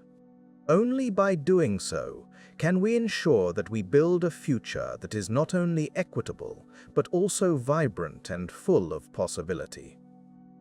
In this endeavor, may we find the courage to embrace difference, to listen with open hearts, and to cherish the unique contributions of every individual. In the quiet hum of modern life, we often find ourselves cradled by a sense of convenience. Our world, a tapestry of technology and innovation, has woven itself into our daily routines almost imperceptibly. We awaken to the gentle beep of an alarm, brewed coffee ready with the flick of a switch, and the day's news delivered instantly to our screens. These comforts, while seemingly benign and beneficial, are not without their hidden complexities. As we traverse through our day, it's easy to overlook the vast web of systems that support and sustain our lifestyles. Consider for a moment the journey of a simple cup of coffee. The beans, likely grown thousands of miles away, require careful cultivation, harvesting, and transport before they reach our kitchens. Each step of this journey is powered by a network of energy and labor, often obscured from our view. The environmental cost of such a journey, including carbon emissions and resource consumption, is substantial, yet remains largely invisible to the average consumer. This pattern is not unique to coffee. Our homes are filled with devices and products that promise efficiency and ease. Yet, each carries with it a footprint, an imprint of resource extraction, manufacturing, and often eventual waste. The allure of comfort can blind us to the myriad processes and impacts that lie beneath the surface of our everyday decisions. The modern convenience of transport is another prime example. The automobiles that zip along our roads have revolutionized mobility, yet their proliferation has contributed significantly to air pollution and urban sprawl. Electric vehicles, often touted as a greener alternative, still rely on batteries that demand intensive mining of materials such as lithium and cobalt, the extraction of which can lead to environmental degradation and social upheaval in mining regions. Our pursuit of convenience often leads us to overlook these distant impacts. The systems we rely on are complex and interwoven, their costs dispersed across the globe. The comfort of air conditioning, for instance, offers relief from sweltering summers, but the energy required to power these units contributes to the very climate changes that make them necessary. It's a paradox of sorts. Our solutions to discomfort can perpetuate the problems they aim to solve. Consider also the realm of digital technology. Our devices, sleek and efficient, are powered by intricate supply chains and vast data infrastructures. The energy consumption of data centers, the backbone of our digital lives, rivals that of entire nations.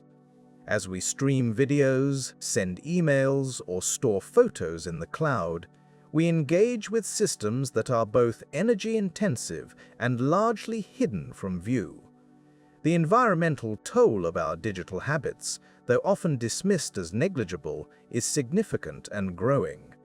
This interplay between comfort and cost extends beyond the environmental. Socially, the pursuit of convenience can mask deeper inequities.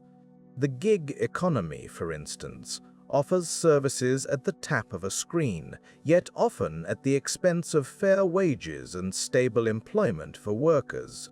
The promise of instant gratification can obscure the labor and lives of those who facilitate it, creating a divide between consumer and service provider that is easy to ignore. As we navigate this landscape of comfort and convenience, it becomes crucial to cultivate an awareness of these hidden costs. Acknowledging the complexity of the systems we rely on can lead to more mindful choices, fostering a sense of responsibility that extends beyond our immediate surroundings. By understanding the broader impacts of our behaviors, we begin to see the threads that connect us to distant places and people, to ecosystems and economies. This understanding invites us to question the narratives of progress and prosperity that often accompany modern conveniences. True progress may not lie solely in the pursuit of ease and efficiency, but in the cultivation of balance and sustainability. It calls for a shift from an individualistic mindset to one that embraces collective responsibility, recognizing that our choices ripple across the globe. Ultimately, the journey towards a more conscious engagement with modern comforts is not about forsaking convenience, but about recognizing its place within a larger context. It's about making informed decisions that consider both immediate benefits and long-term consequences, embracing a vision of progress that honors both human and planetary well-being. In this way, we can begin to reconcile our desires for comfort with the realities of the world, stepping lightly on a path that respects the intricate web of life that sustains us all. In a world that increasingly values individual actions as the primary drivers of change, it is tempting to view each choice we make as a moral battleground. The reusable bag versus the plastic one, the bicycle over the car, the organic apple instead of the conventionally farmed counterpart. These decisions are often imbued with the weight of ethical responsibility, each choice a reflection of one's commitment to the planet, to health, to the collective well-being. And yet, as we delve deeper into the interconnected web of society, environment, and economy, it becomes apparent that focusing solely on individual behavior might be missing the forest for the trees. Blame, when directed at individuals, can be a blunt instrument. It simplifies complex issues into binary moral choices, leaving little room for the nuanced realities that drive human behavior. Take, for instance, the carbon footprint of an average consumer. We are often told to reduce it by flying less, eating locally, or reducing waste. While these actions are undoubtedly beneficial, they overlook the larger systems at play, systems that contribute far more significantly to carbon emissions than any single consumer could.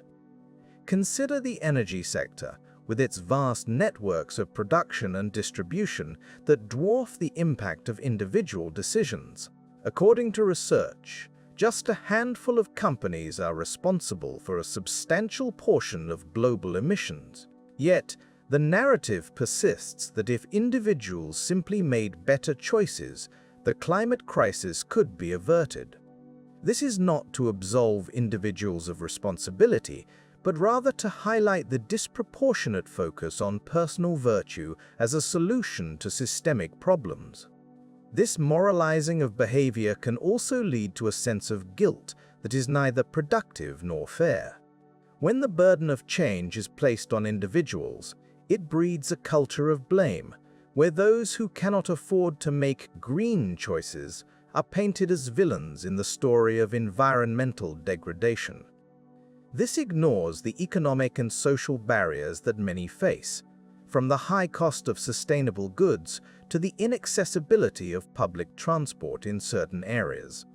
For many, the choice is not between organic and conventional, but between having food on the table or not.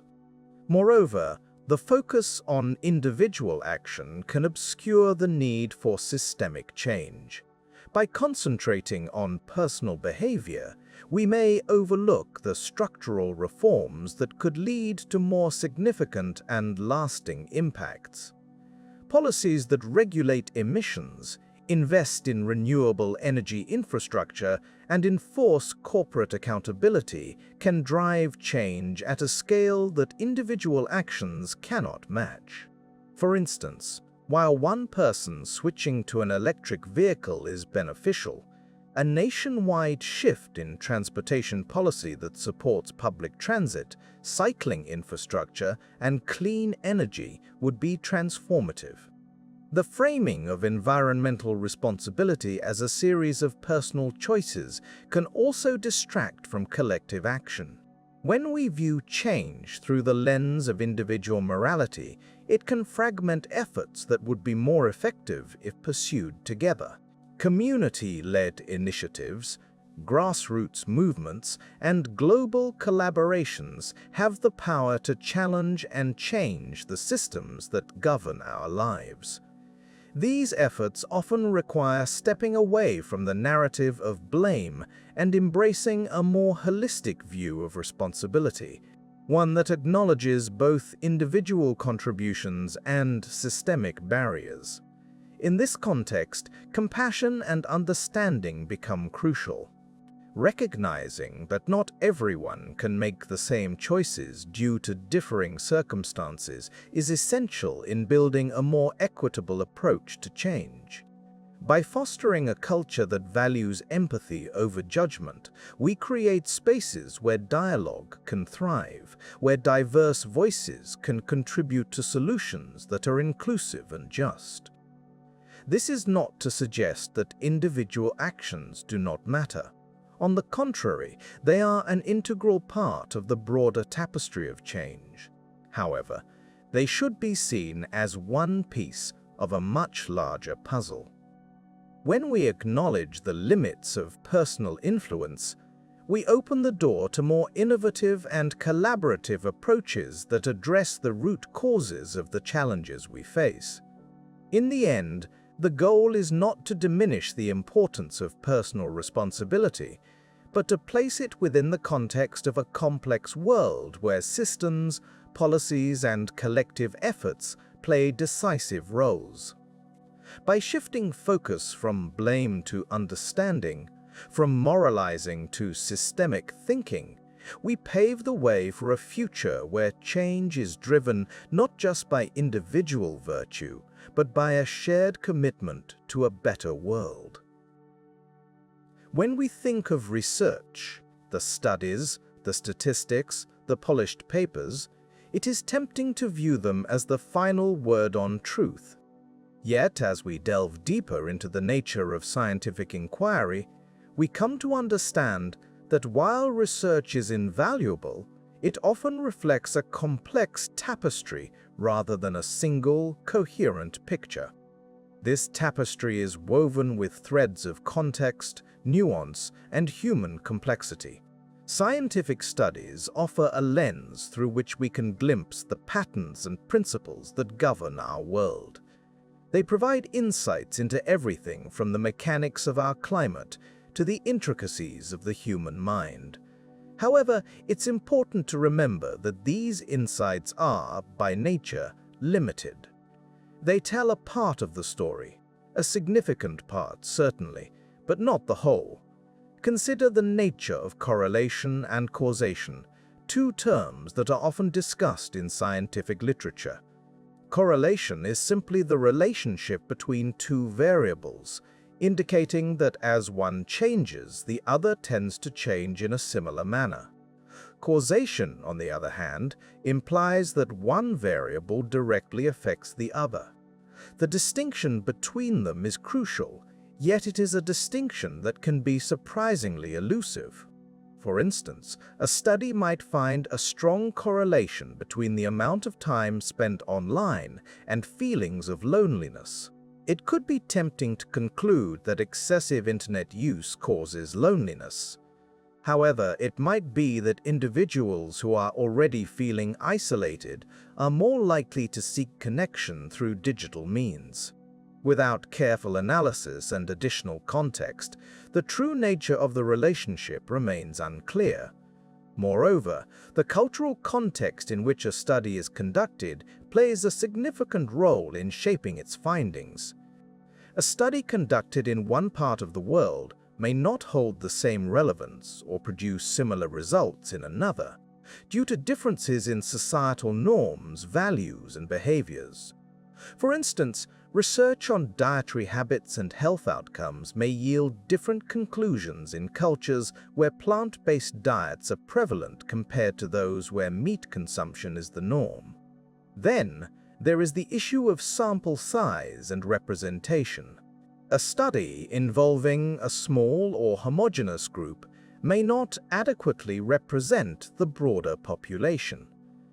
This is particularly relevant in psychological research, where historically much of the data has been gathered from Western, educated, industrialized, rich, and democratic word societies. Such samples, while convenient, may not capture the diverse range of human experiences and behaviors found globally. Scientific inquiry also grapples with the challenge of measuring intangible concepts. Consider the study of happiness, a subjective and deeply personal experience.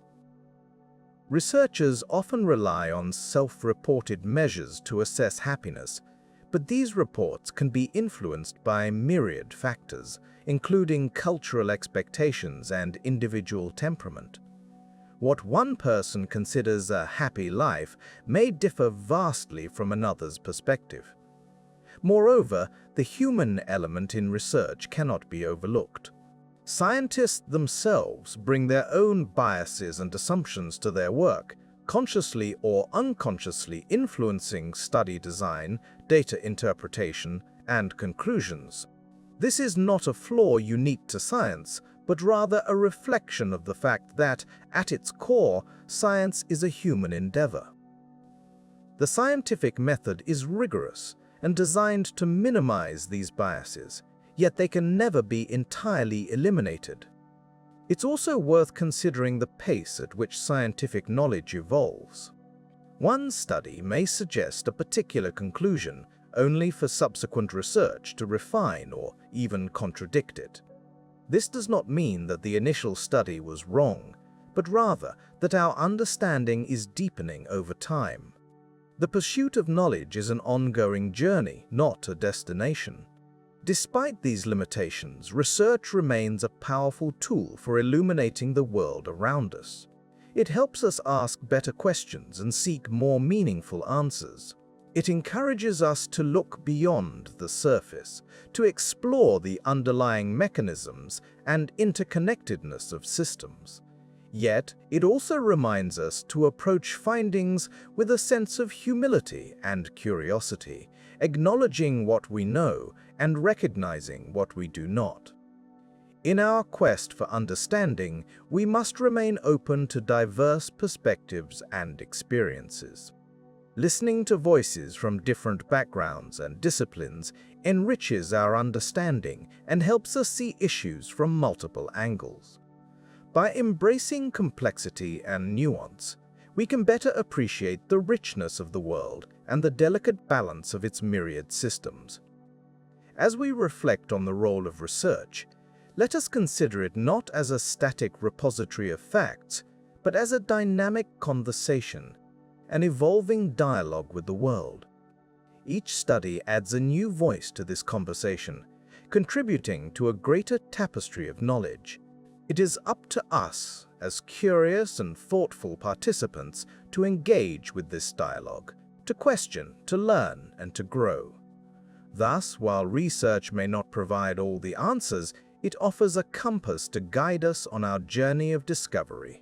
It invites us to explore the unknown, to seek wisdom in the midst of uncertainty, and to find beauty in the ever-unfolding complexity of our world. In a world teeming with voices, it can be easy to retreat into the comfort of the familiar, to listen only to the echoes of our own experiences. Yet, there is a profound richness that comes from allowing ourselves to be enveloped by the stories of others, especially those whose paths diverge from our own. In the tapestry of human experience, each thread represents a unique perspective, a different way of seeing, feeling, and understanding the world. The notion of listening to diverse experiences is not merely an exercise in empathy. It is a vital component of expanding our understanding of well-being and societal issues.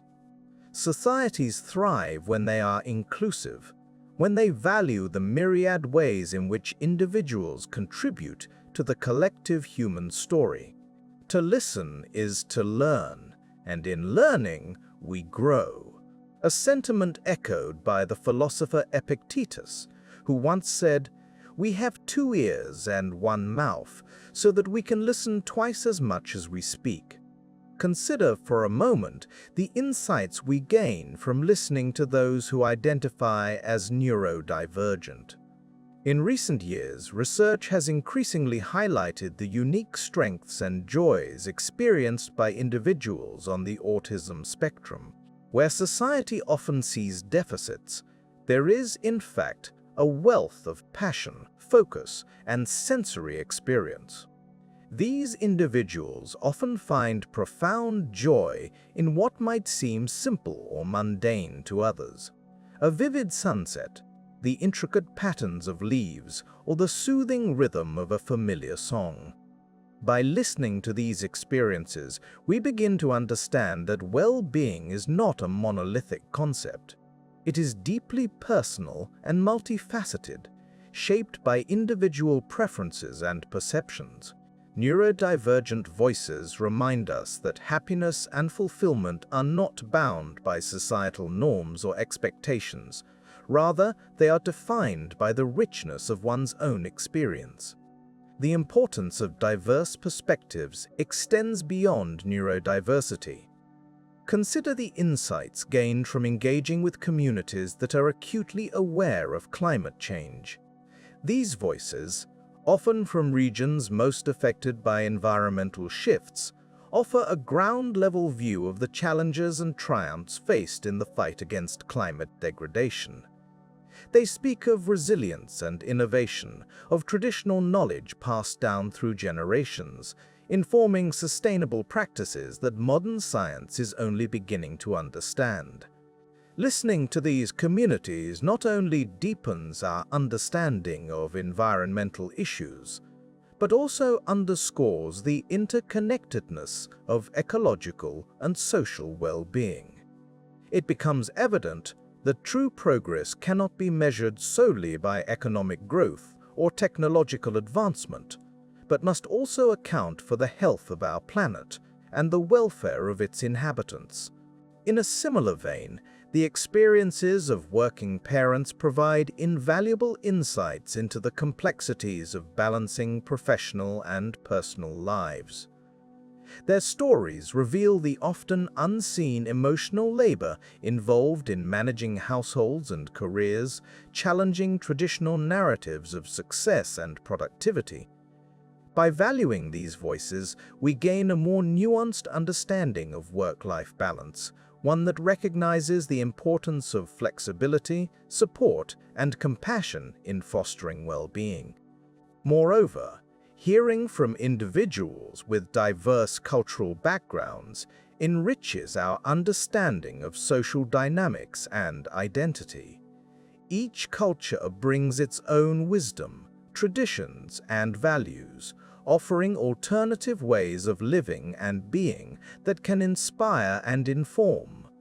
By embracing cultural diversity, we open ourselves to new ways of thinking, challenging assumptions, and broadening our perspectives. The act of listening, then, becomes a bridge to greater empathy and understanding. It allows us to see beyond our own experiences, to appreciate the wide spectrum of human existence. It is a reminder that while our stories may differ, we share common threads of hope, struggle, and aspiration. As we contemplate the value of listening to diverse experiences, we are reminded of the words of author Chimamanda Ngozi Adichie, who warned of the danger of a single story. When we limit ourselves to one narrative, we risk misunderstanding and oversimplifying the complexity of human life. But when we embrace multiple stories, we enrich our understanding and foster a more inclusive and compassionate world. In these reflections, we find that listening is not a passive act, but an active engagement with the world. It requires openness, curiosity, and a willingness to be transformed by what we hear. It is an invitation to walk alongside others, to share in their journeys, and to contribute to a collective tapestry that is richer and more vibrant for its diversity. As we continue to navigate the complexities of modern life, let us carry with us the quiet wisdom of diverse voices. Let us strive to listen with intention, to seek out stories that challenge and inspire, and to honor the myriad ways in which we all contribute to the unfolding human story.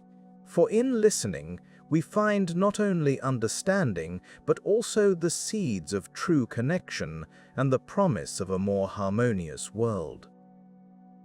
In the gentle light of a new day, we find ourselves pondering the delicate balance between individual actions and the broader systems that shape our world. It seems that the rhythm of modern life often nudges us towards the comfort of immediate solutions. A reusable bag here, a more efficient light bulb there. Yet, beneath these surface gestures, a deeper current calls for our attention, the need for broader systemic change, which whispers to us from the edges of our awareness. Imagine for a moment a vast tapestry. Each thread represents a choice, a decision, a small action taken in the hope of contributing to the greater good. Individually, these threads appear fragile and insignificant, but woven together, they form a complex pattern, a reflection of collective human endeavor and consciousness. This is the essence of small steps with big thinking, where the seemingly mundane choices we make daily contribute to a larger narrative. Our journey begins with the notion of mindful consumption. It is a concept that invites us to pause and reflect on the true impact of our purchases beyond the price tag or convenience. Consider the act of buying a cup of coffee. At first glance, it might seem an uncomplicated transaction. However, when viewed through the lens of mindful consumption, it unveils layers of interconnectedness, from the farmers who cultivate the beans, to the energy required to transport them across oceans, to the waste generated by single-use cups. Mindful consumption encourages us to ask questions. Where does this product come from? Who made it, and under what conditions? How does its production impact the environment? By cultivating this awareness, we begin to align our actions with values that extend beyond personal satisfaction, embracing a collective responsibility that encompasses both people and planet. Yet, mindful consumption is only one facet of a broader tapestry. To truly support systemic change, we must also turn our attention to community and policy. It is within these realms that the power of collective action becomes most apparent.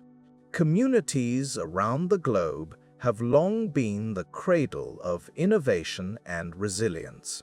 When individuals come together, driven by a shared purpose, the potential for meaningful change grows exponentially. Consider the community-led initiatives that have emerged in response to climate challenges. In various corners of the world, local groups are pioneering sustainable practices, from urban gardening projects that reclaim neglected spaces to cooperative energy schemes that democratize access to renewable resources. These grassroots movements illustrate how small steps, when taken collectively, can yield significant impacts. In parallel, the realm of policy offers another avenue for systemic transformation. By engaging with policymakers and advocating for regulations that prioritize environmental sustainability and social equity, individuals can amplify their influence beyond personal choices. Policy shapes the framework within which industries operate and thus holds the capacity to drive widespread change. It is here that the notion of big thinking comes into play. It invites us to envision a future where systems are designed to support, rather than exploit, both people and the planet. This requires a shift from short-term gain to long-term sustainability, from isolated actions to interconnected strategies. Big thinking challenges us to imagine the world not as it is, but as it could be, a place where innovation and empathy walk hand in hand. Yet, as we embark on this journey of thoughtful action, it is crucial to navigate it with kindness and patience, both towards ourselves and others. The path to systemic change is seldom linear, and progress may not always be immediately visible. It is a journey marked by learning, adaptation, and resilience. In this, we find the importance of community, not just as a vehicle for change, but as a source of support and inspiration. Within our communities, we discover diverse perspectives and experiences that enrich our understanding of the challenges we face. By listening to and learning from one another, we cultivate a shared wisdom that is greater than the sum of its parts. It is through this collective intelligence that we can identify the most effective pathways towards sustainable futures. As we reflect on the interplay between small steps and big thinking, we are reminded of the power of intention. Each action, no matter how small, carries with it the potential to contribute to a larger movement. By infusing our choices with purpose and aligning them with broader values, we participate in a narrative of hope and possibility. In the quiet moments of our daily lives, let us carry forward the awareness that our actions matter. Let us embrace the role of mindful consumers, thoughtful citizens, and compassionate community members. And as we do, let us also nurture a sense of humility, an understanding that while our individual contributions are vital, they are but one part of a much larger whole. In this tapestry of life, every thread has its place, every choice its consequence. Together, through small steps and big thinking, we weave a future that honors the intricate connections between all things. A future where systems of care, justice, and sustainability flourish, and where the true measure of progress is found not in what we possess, but in how we care for the world and each other. In a world constantly demanding our attention, where every moment seems filled with the hum of notifications, emails, and the relentless flow of information, the idea of simply being still can feel almost revolutionary. It is easy to become entwined in the belief that every second must be optimized, every interaction must be leveraged, and every opportunity must be leveraged, and every opportunity must be seized. Yet, as we navigate this ceaseless stream, we must ask ourselves, what is the cost of this unending busyness on our mental and physical well-being?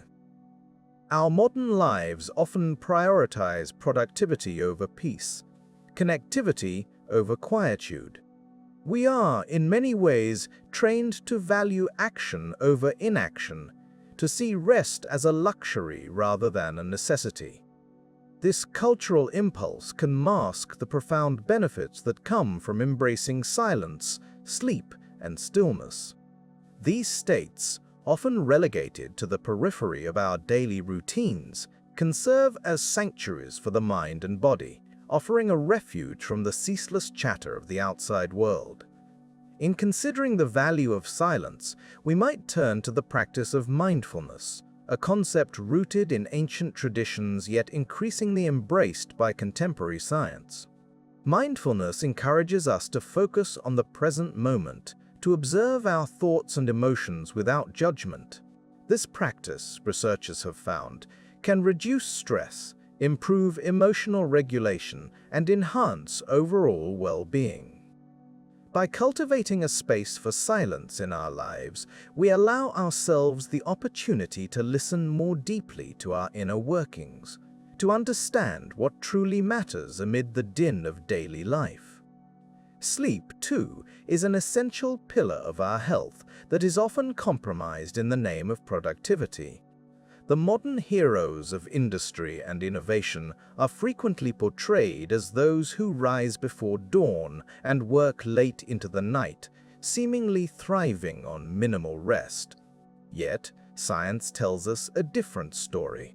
Sleep is not merely a period of inactivity. It is a critical process for the brain and body. During sleep, our bodies repair tissues, consolidate memories, and process emotions. Chronic sleep deprivation, on the other hand, has been linked to a host of health issues, from impaired cognitive function and mood disorders to increased risk of chronic diseases such as diabetes and heart disease. The notion of stillness, while akin to silence and sleep, offers its own unique benefits. In stillness, we find the potential for reflection and the opportunity to slow the relentless pace of our thoughts. It is in these moments of pause that we can gain perspective, allowing the sediment of our minds to settle and clarity to emerge. Stillness can be found in practices such as meditation, gentle movement like Tai Chi or yoga, or simply sitting quietly in nature. These moments allow us to reconnect with ourselves, to tune in to the subtler rhythms of our existence that often go unnoticed amid the rush of daily life.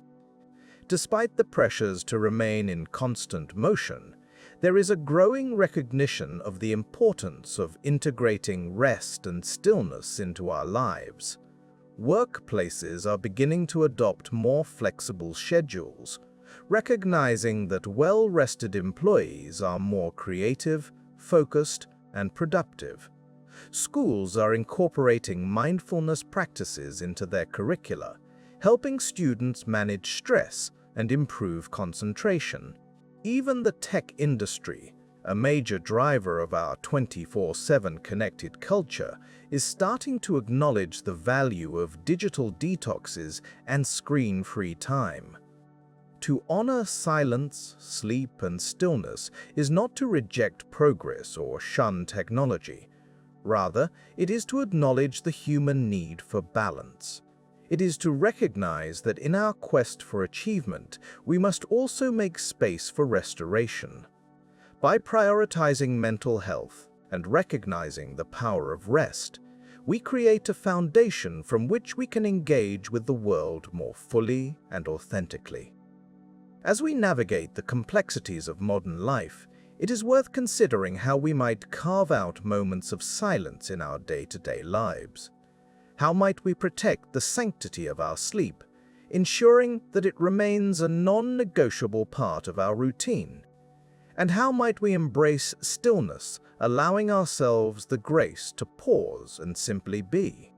In doing so, we may find that the very act of slowing down allows us to move forward with greater intention.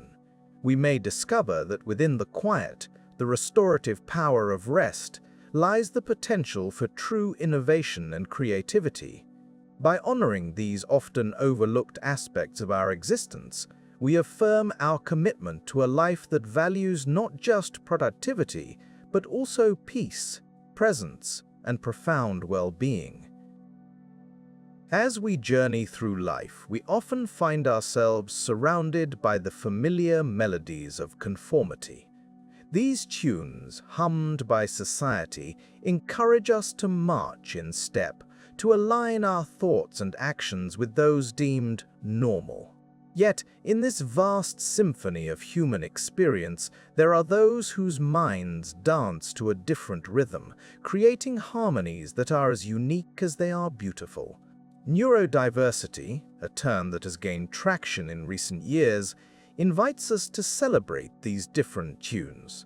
It suggests that variations in thinking, perceiving, and interacting with the world are not deficits to be corrected, but rather integral parts of the human tapestry. Autism, ADHD, dyslexia, and other neurodivergent conditions are not merely challenges to be managed, but unique ways of experiencing life, each with its own set of strengths and perspectives. Consider the work of researchers who have delved into the world of neurodiversity, revealing insights that challenge conventional wisdom. Autism, often characterized by intense focus and deep interest, offers a lens through which we can see the power of passion.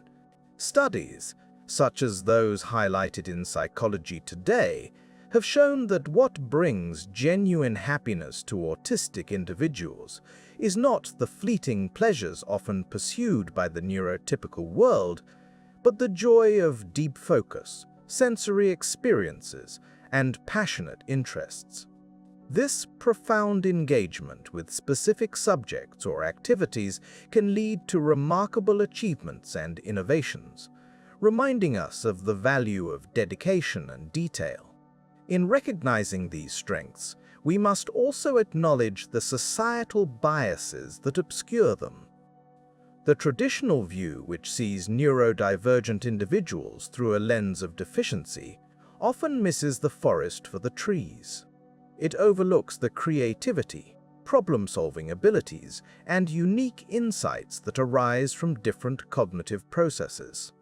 By reframing our understanding, we can begin to see the richness that neurodiversity brings to our collective existence. The importance of this perspective becomes clear when we examine the narratives we tell ourselves about intelligence and ability. Historically, society has celebrated a narrow range of cognitive styles, valuing those who can quickly adapt to the demands of a rapidly changing world. Yet, as we face complex global challenges, from environmental crises to technological advancements, the need for diverse thinking has never been more apparent. Each mind offers a different piece of the puzzle, and embracing this diversity can lead to more comprehensive solutions. Inclusion, however, requires more than just recognition. It demands action. Creating environments where neurodivergent individuals can thrive involves rethinking our educational systems, workplaces, and social structures. It means designing spaces that accommodate different sensory needs, providing opportunities for focused work, and fostering a culture of understanding and acceptance. By doing so, we not only support those who think differently, but also enrich our own lives with their contributions.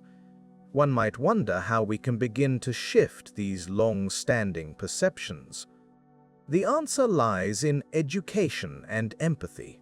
By educating ourselves about the experiences and challenges faced by neurodivergent individuals, we can start to dismantle the stereotypes that persist.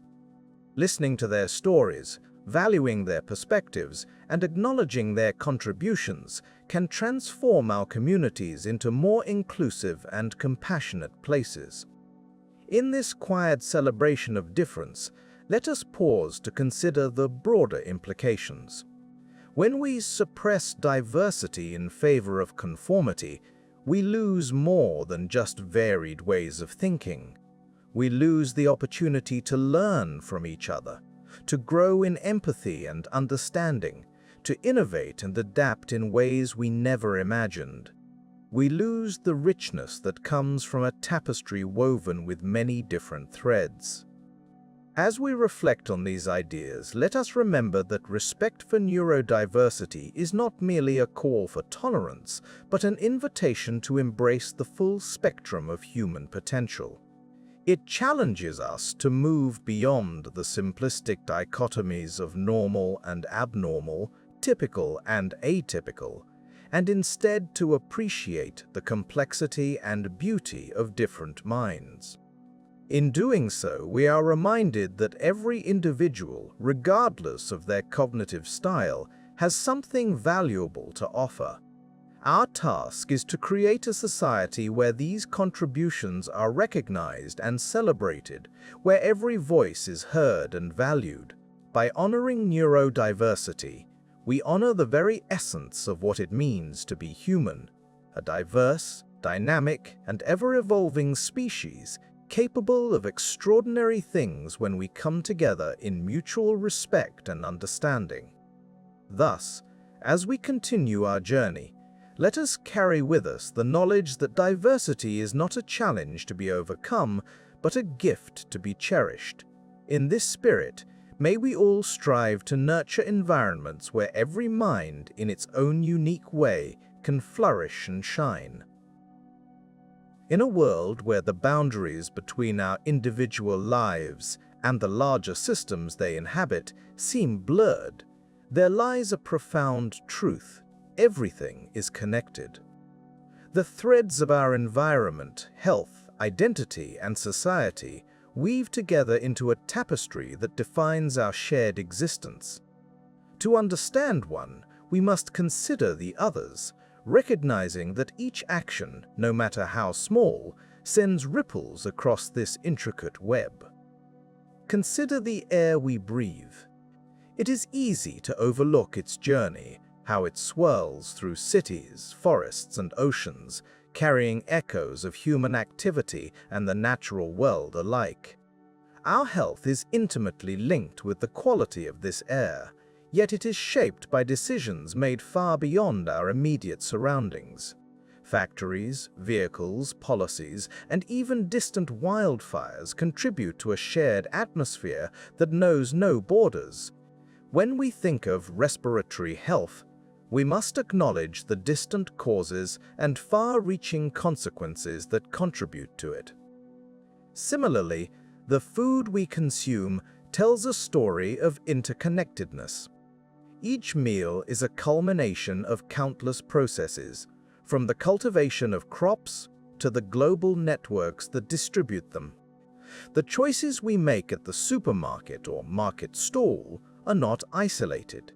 They influence agricultural practices, which in turn affect soil health, water use, and the well-being of communities worldwide.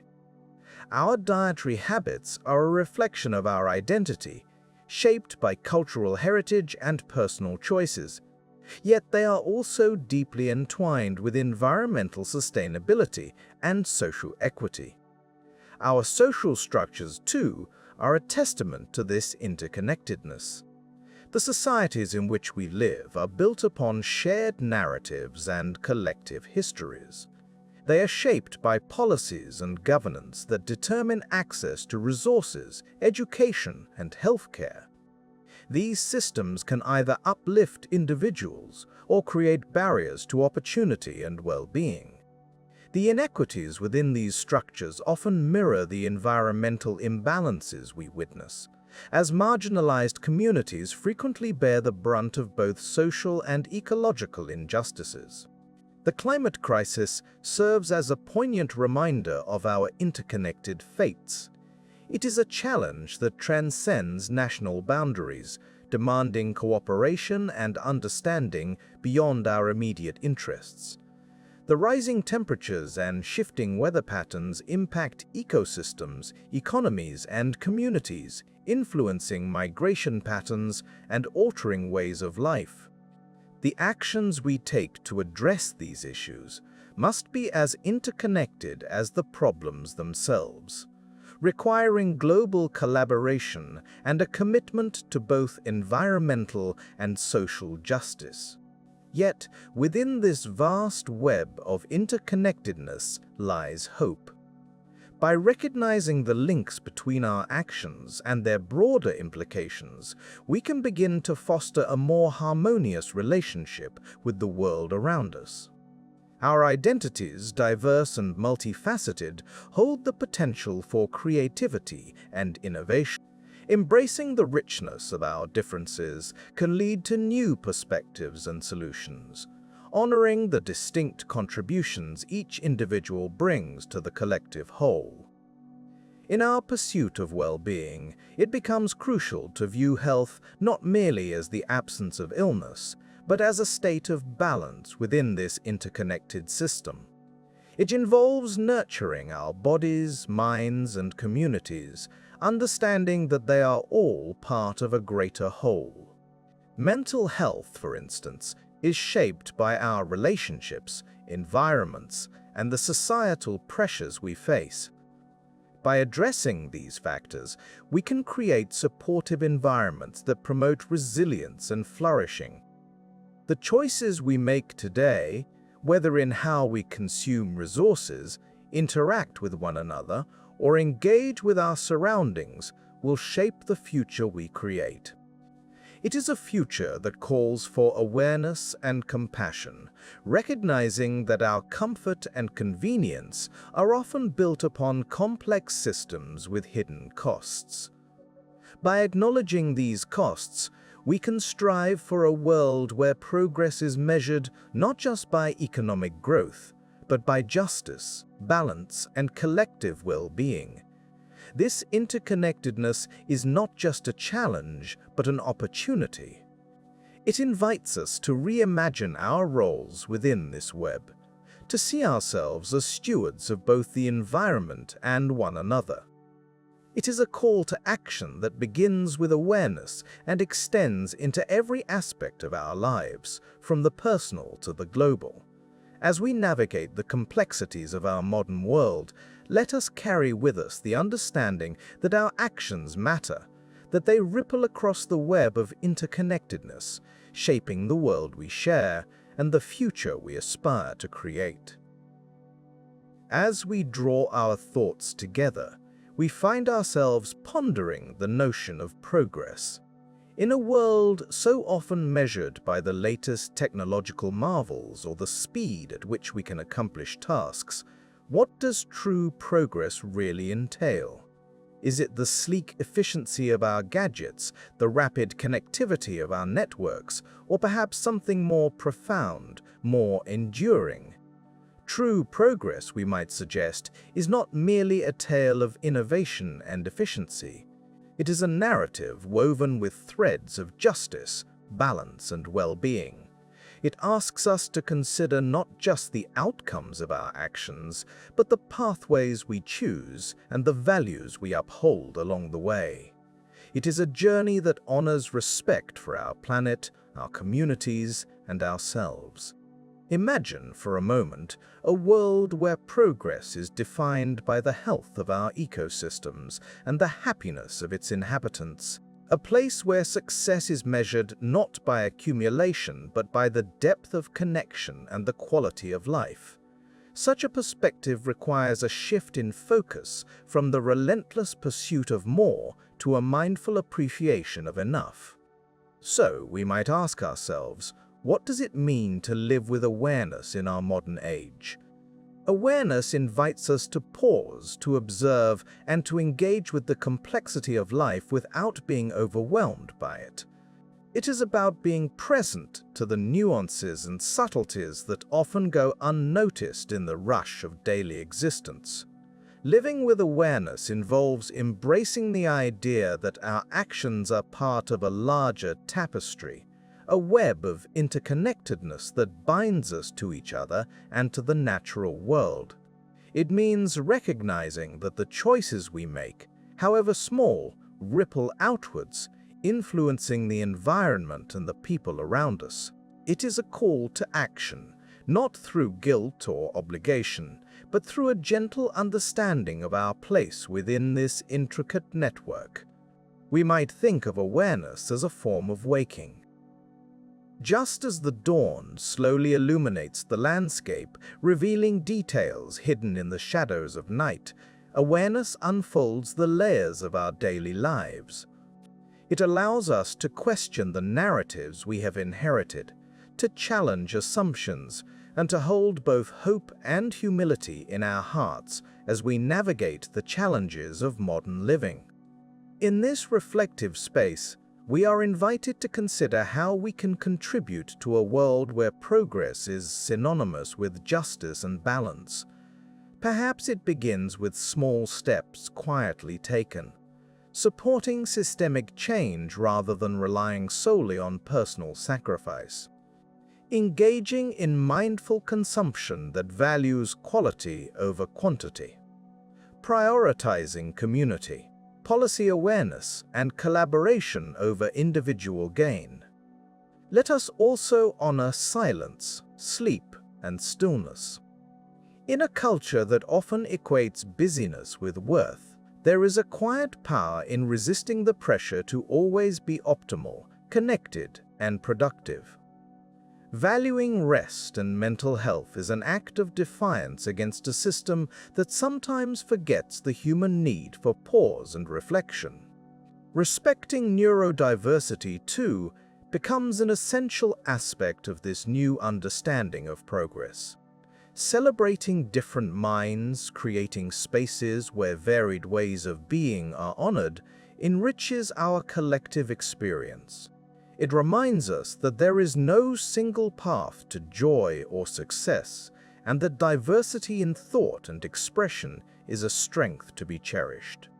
As we reflect on these ideas, we are reminded of the gentle interconnectedness of environment, people, and society.